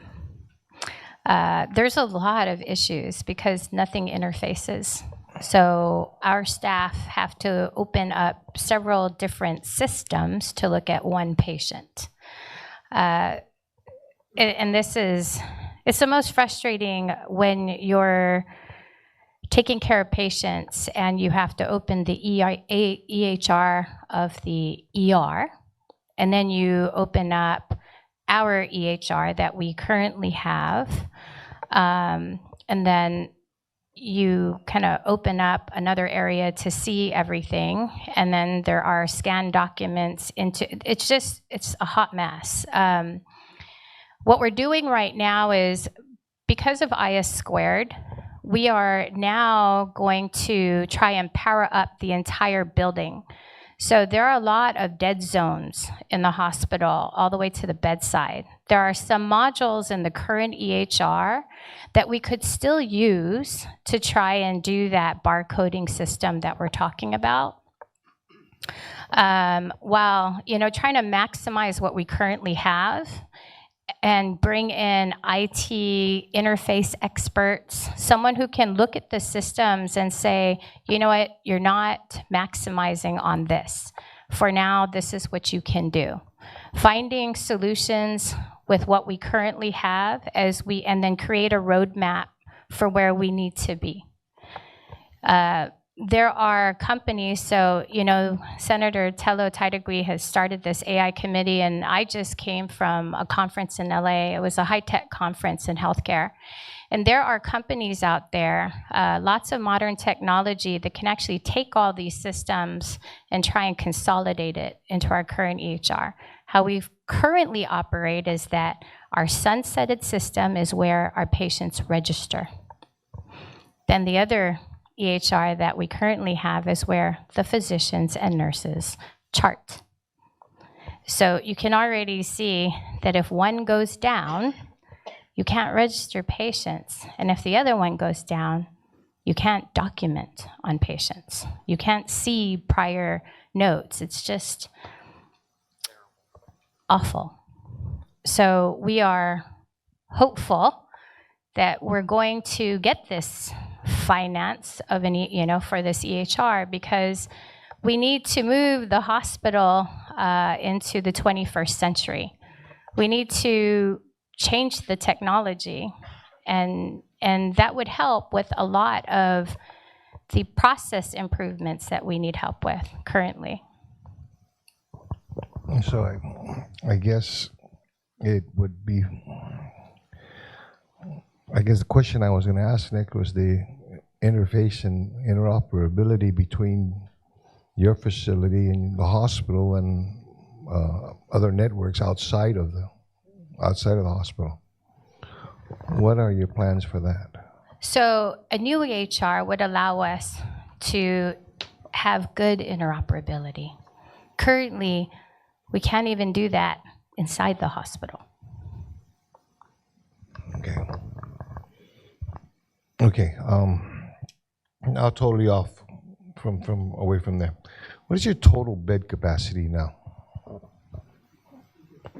Oh, go ahead, Doc. Yes. If I may just add, one of the our goal is to be accredited, and we've been cited that we need a better EHR system. It's intuitive. It makes sense that we need to be in the current mode of how we do things. The physicians know this. The nurses know this.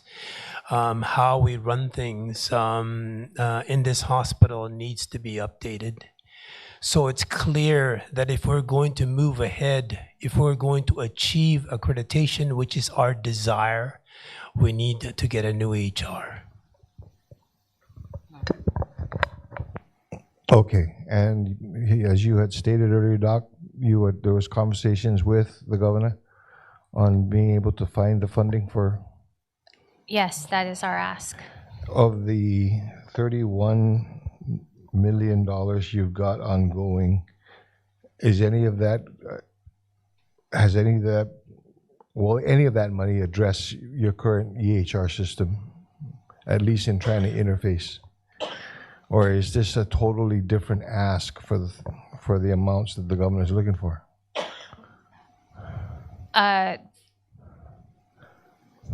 It's different, for sure.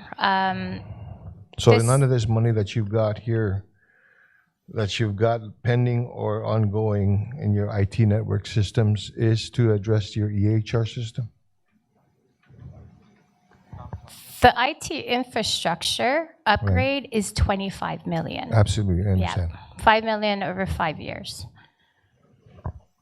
Okay. But I guess we haven't taken off the EHR in the ongoing or non-funded. Can you say that again? Page 2, Mr. Speaker, is projects without funding and IT network systems infrastructure. That $25 million in ongoing, that's reflective of the EHR system that we would like to undertake.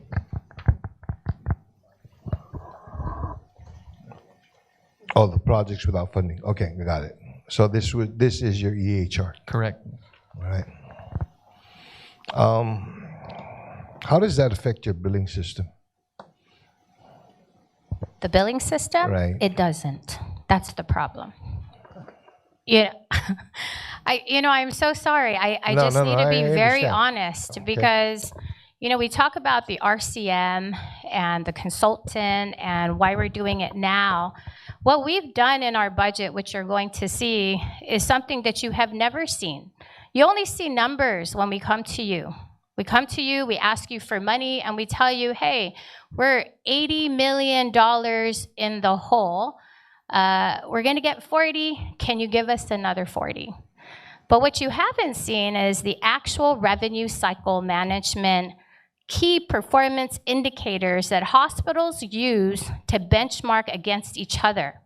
The revenue cycle management is how we get paid. That's where the focus should be. That's how you hold us accountable. That is why we're putting it in our budget, because you will then see that it's not connected, because there's so much money on the table or stuck in the pipes, and we got to push it through. We are not meeting benchmarks at all. It's so terrible, but for me, it's a breath of fresh air, because you can see that we need help. We need better systems. We need expertise so that those numbers can go up. It's your accounts receivables. It's the accounts payables. It's everything. It's the denials. Now you can actually see why we're 80 million. We're not 80 million because we operate efficiently. We operate inefficiently. We are trying to improve our systems so that we can close that gap.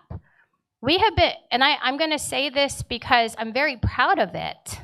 We are at negative 5.4 million actual versus budgeted today. Our budget ask is less than what we asked last year.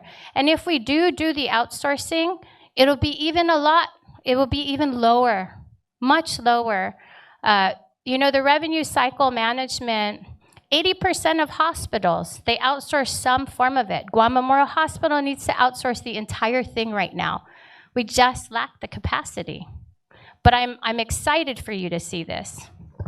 I pretty appreciate it, and that's why I was looking through the numbers and I'm saying, okay, how does this connect to that? And I'm not finding it. And I guess I got the answer to the question. That I was trying to get. So I appreciate it. I thank you for your candor and your openness on this.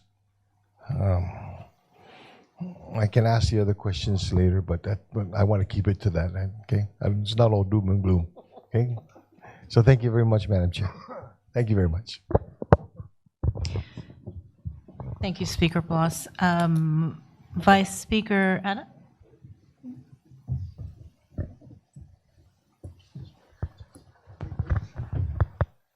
Thank you, Madam Chair, and thank you to the GMHA team for being here this afternoon and for this oversight hearing.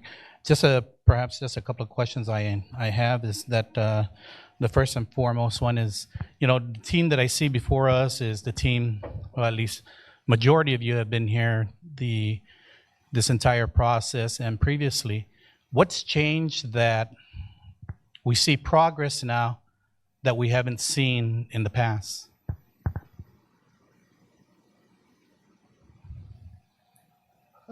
Oh. We're leading from the bedside. That's what's changed. Yeah. We're not leading from the first floor. And I think that had that been done previously, perhaps we would not have lost the $20 million in ARP funding. Am I correct? Well, I'll tell you, Senator, this interim CEO is holding all of her management team accountable. There are KPIs and expectations for deliverables, and she meets with us daily. As much as we have 1,000,001 things to do, she ensures that she assembles her executive team and gets updates on everything that is outstanding, because as the good budget chairman had said, if we don't have a finance problem, but we have an execution problem, she wanted to deliver on that execution front.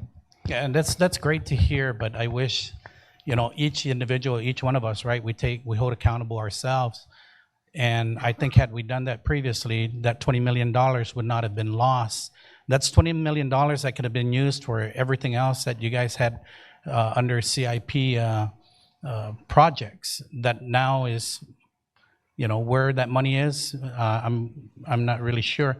The other question I had is any status update on the Community Development Block Grant Disaster Relief that you guys have requested from GURA? Have you guys received any information on that?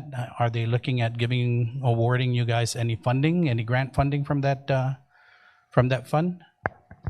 We are expecting to meet with GURA officials. I believe the action plan was awaiting federal approval and acceptance, and then we can proceed with the issuance of the respective RFPs. When was the last time you guys met with GURA? I know that Dr. Uggan and I had a conversation, a sidebar with the deputy as recent as last week. And what was the deputy's response to your inquiry onto the Development Block Grant Disaster Relief funding? Again, we're committed to meeting. We were just trying to find the appropriate... you guys had no discussion on the Disaster Relief Fund? Other than that, we're committed to meeting with the deputy once the action plan has been accepted by the federal government, and then we can begin our process. So there was no conversation? We did have a conversation with the deputy. On the disaster, I'm specifically asking on the disaster relief funding, the $500 million that Guam received, and that GMH management assured that you will put in for requests for some of that funding. Any conversation on that request specifically with the deputy director on where GMH stands with it? The answer is yes, Vice Speaker. We had conversations, and we did furnish 2 proposals, one for the existing facility and one for new GMH. Okay. So how much were you guys requesting for on this existing facility from GURA, from the Disaster Relief Fund? Since we're on the record, we're going to get that information for you so we give you accurate report. Okay, thank you. And then, I was also looking at your structural and architectural projects here, and you guys already you have ongoing $21 million projects that are ongoing. Do you have a engineer on board who approves or signs off on the projects as they're completed?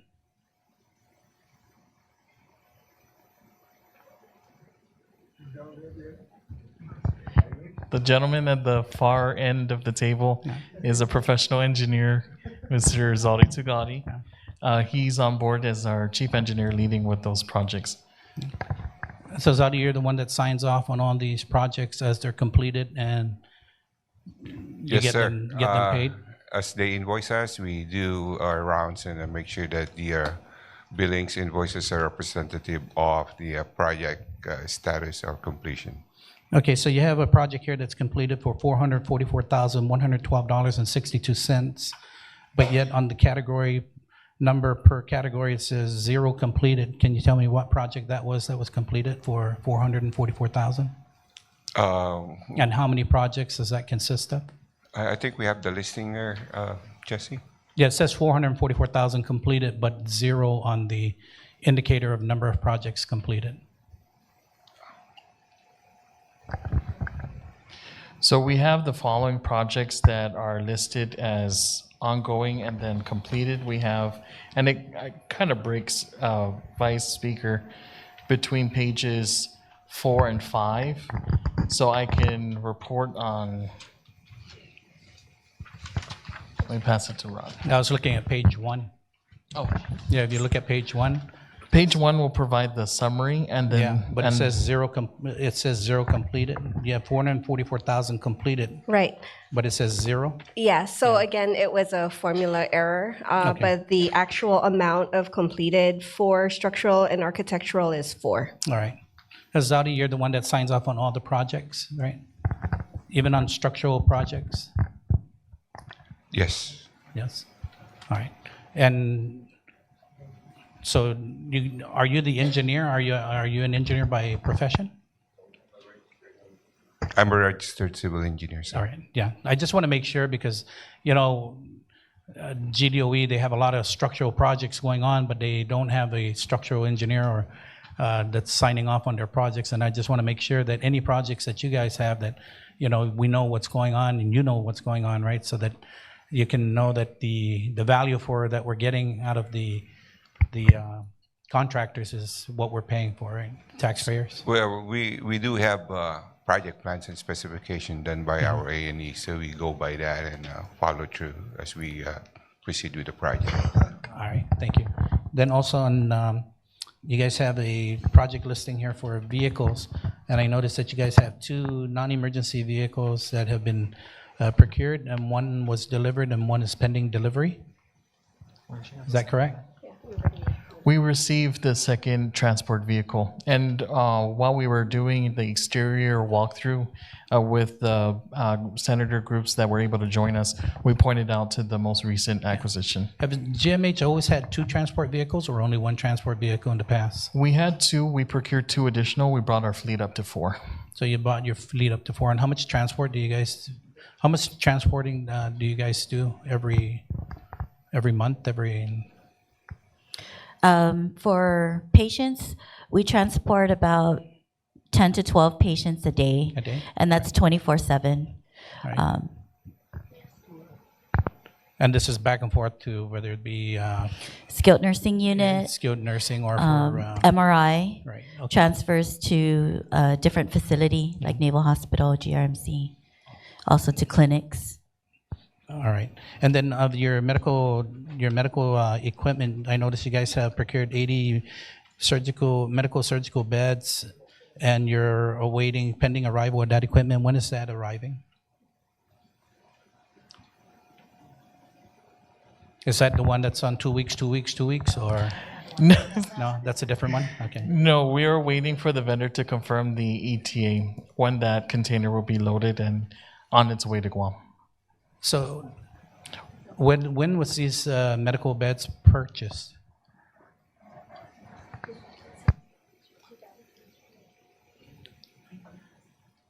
And when was the delivery date? It was actually ordered December 31st, 2024. With a delivery date of how many Delivery days? date supposed to be, but the problem is, as what Doc had mentioned, is of our credit history. They're being put as on hold for a long time. So it's been an issue regarding that. So we're actually working with the vendor, and they're pursuing, because we already lifted, we've been paying our vendor, particularly this vendor that we get the beds, and we are pursuing for that delivery soon. Vice Speaker, So I the can $1.2 million hasn't been paid to the vendor at all? No. We can also clarify that what had undergone with our specific account with this vendor was they merged our personal GMH account with the Guam Memorial Hospital Volunteers Association account. Both placed orders, and the GMH VA account needed reconciliation that we only obtained recently.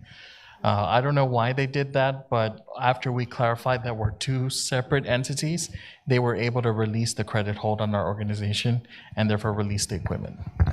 You know, it's very important, right, vendor payment. I think every time the hospital comes before the legislature, I've always expressed that vendor payables are always important, right? Because we hold ourselves to a standard that, you know, we want, when government wants a supply or equipment, you know, we want it, and we want it immediately, and, you know, we demand that if you want your payment, then, you know, you're gonna have to take 20% off, but not realizing that the other side of the equation is the vendor, who has also their bills and their obligations to pay. So, you know, I think this has been an issue ongoing, and hopefully that, I heard Yuka, you were mentioning that vendor payables are again up to 90 days, certain vendors, am I correct?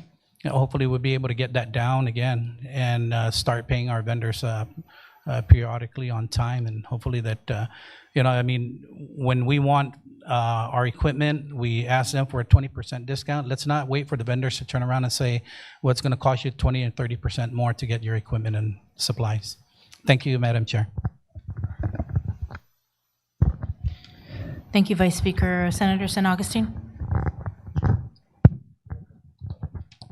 Don't worry, I'll be quick, okay? I think my colleagues have asked enough questions for the folks. I'm the simple guy. Yes, Mr. King. On the first page, status of critical projects by category. Where's all that money coming from? And how much is that total? Because I know what the total is. I want to hear it from you.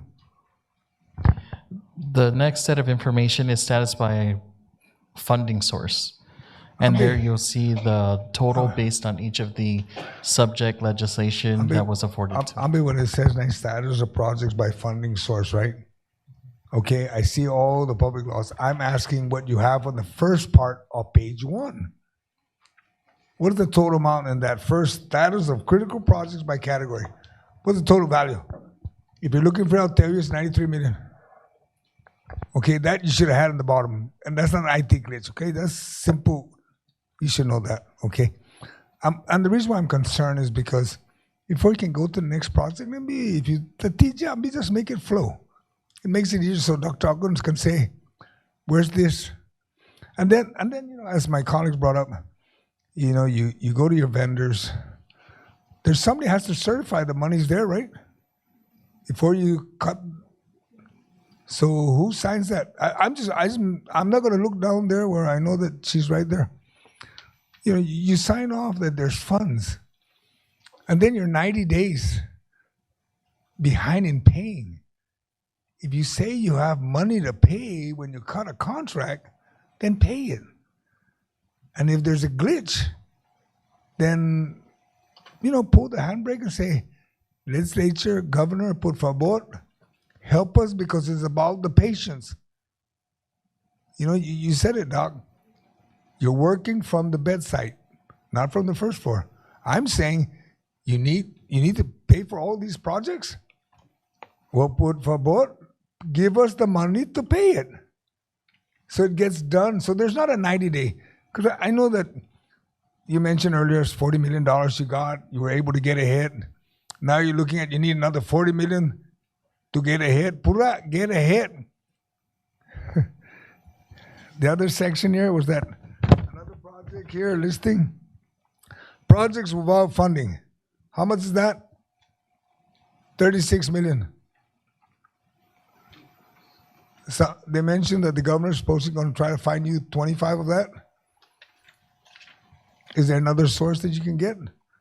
Like the vice speaker said, get Guru to pay for it. Maybe Guru can give you 100 million and get you the 40 million ahead and get you the 36 million you need. I'm only throwing this out because there's somebody,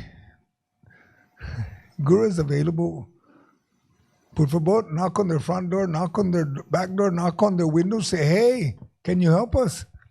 Because a lot of your patients are coming from them. Let's not kid ourselves, okay? If it's not somebody with insurance, it's somebody that doesn't have insurance, that you cannot deny them attention. I'm not going to say they all come from there, but I wouldn't be surprised if a good number comes from there. And then when they mentioned the rebasing, I know my friend that used to be at Public Health. He's right next to Yuko. I know he was working on the projects. How far are we getting close in that rebasing? So we get the Medicare and Medicaid. I know you know I'm looking at you because you're the only one I know that came from Public Health. Everybody else came from everywhere else. Where are we at on the rebasing? So we worked with... How close are we? Are we within 90 days, 120 days? That's the numbers I'm looking at because this is not a new project. No. Okay, so where are we at? What do you estimate? Can Dr. Ogden feel that it's within reach? That's what I'm trying to get at. So that the legislature can feel that, okay, let's figure out a way how to help you guys so you can get there if we need to do something.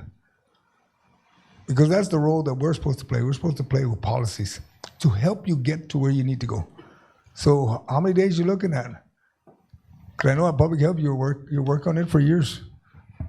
Go ahead, Yuko. We actually spoke with our consultant just in January about sending these timelines on these things, right? So the first step was we're going to submit something called adjustment requests for various years of our cost report, and we get a little bit extra for that. After we have one more year to do, we're just going to do FY24, and then right after that, we're going to start on the rebasing project. And this one, he estimated just on the data and the analysis portion would take about 4 to 6 months just to finish the request, the report, and get all the data. After that, it will go to Noridian, which is our Medicare contractor. And then from there, that's where we really don't know the amount of persuasion or what we need to do after that. That's how we've been working with the congressman, because this really is at that level to get it approved. Okay. Thank you. Thank you, Madam Chair. Thank you, Senator San Augustine. I did have a couple of questions that I'd like to ask, follow-up questions regarding some of the projects, your revenue enhancement projects and cost savings. And if you could give us an update on some of them. Again, I know a lot has been said about the revenue cycle management initiative. Where are we with this contract or the solicitation? Last I heard, you were in the negotiation phase. We still are, Senator. So once the negotiation phase concludes and we have a contract in order, we'll be sharing that with the committee. The other projects that are due for outsourcing that we've identified, we published the RFP for outsourcing of environmental services. That's now live and expected to be due at the end of April. And then dietary services, we have the public hearing on Wednesday by your committee, and we're hoping to get the body support for this bill sponsored by Senator Matanane. This will allow us to outsource all of dietary services instead of just outpatient dietary services. Security services? Correct. Security services remains on the list as well. We're hoping to achieve this through phases, and so we're going to accomplish the ones that we have launched already, and depending on the level of success we find there, then we move on to the remaining objects that we've already outlined. And there was something else that we had discussed regarding the skilled nursing facility. Could you talk a little bit about that, and what are the plans for the SNF? So we issued out a request for information, and we did receive some response. So we're currently reviewing the responses we received for that, and we will then be putting out a request for proposal, an RFP, which would then be with the intent to lease out the SNF facility. Have you had communications with any companies out there that are interested in leasing out the SNF? And what sort of revenue are you anticipating? There were a couple positive responses for interest, and they express how this arrangement might work. The intent of the hospital is to outsource, but they remain patients of GMHA. If possible, even to lease unused areas of our SNF facility, so that becomes a revenue source for the hospital to diversify the funding to support our needs. Say you were able to implement all these different, and you're able to outsource all of these projects. What kind of savings are you looking at? What kind of revenue are you looking at for GMH? Very rough estimate that we have so far is about a $5 million savings on all of these initiatives. The revenue cycle, we expect to bring in additional revenue just from gaining more efficiencies with the technology, additional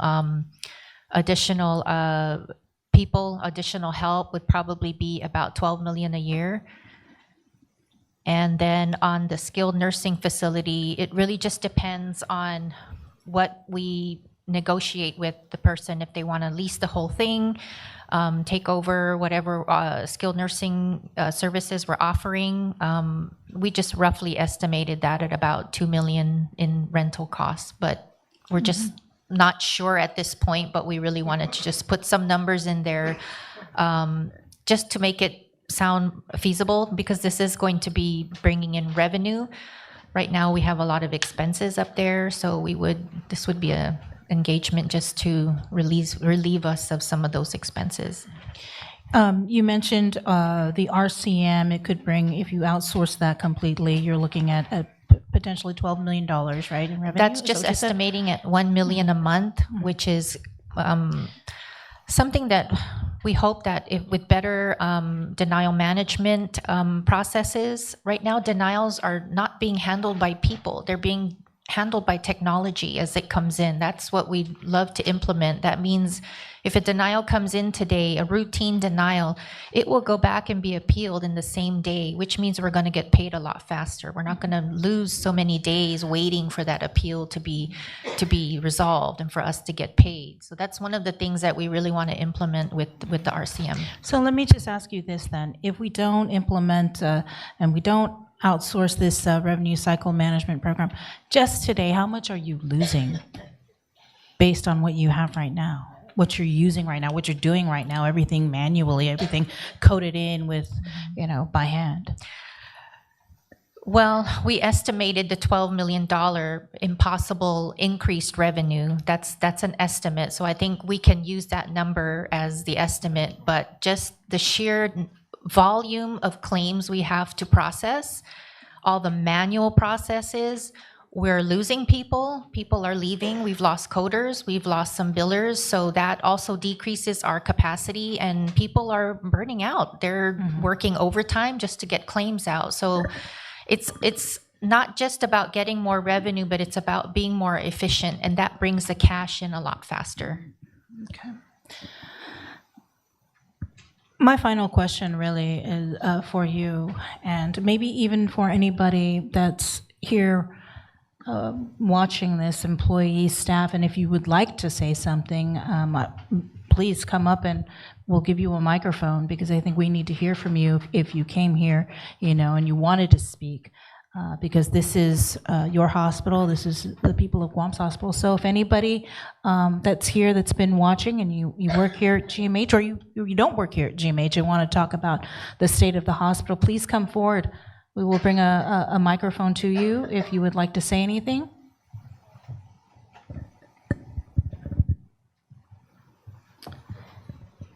Okay, and anybody on the panel, would you guys like to say anything?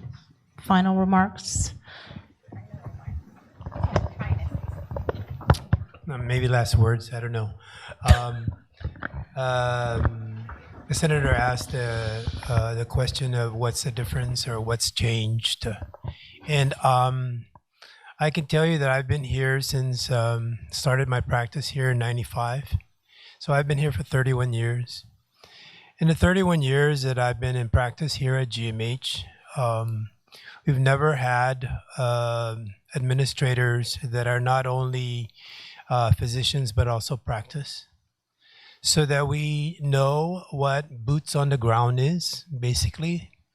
We know what's happening in the ER, we know what's happening in the operating room, we know what's happening in the clinics, because we're there. And not only are we practicing on being boots on the ground, let's say, but we also have some administrative experience. And so we've been able to take that administrative experience with our clinical experience, and this is what you see. So what I'm saying is that the difference is that this is the first time we've ever had clinicians really have the opportunity to run the hospital. In all the years I've been, it's always been an administrator, somebody who's been, in government service or whatever. It's never been two doctors running it. So this is the first time it's been like this. And I can tell you that working with Jolene, I mean, she's been excellent as far as knowing all the details and everything like that. And I've worked with a whole bunch of people in my 31 years here. So I think it's this opportunity for us to recognize that there are some differences that are being done, and also that we're fortunate that we're able to see those differences now, and have an opportunity to be able to make the changes that that GMH needs. The reason why I do it is because this is home. I love this place. I'm tired of being able to deal with the difficulties that GMH has had in the past. I want us to be independent, to be able to run without coming to you and asking for money. That's what our ideal is. That's what our goal is. We want to be independent, to be able to function as a hospital that's efficient, that is providing safe care for all the patients.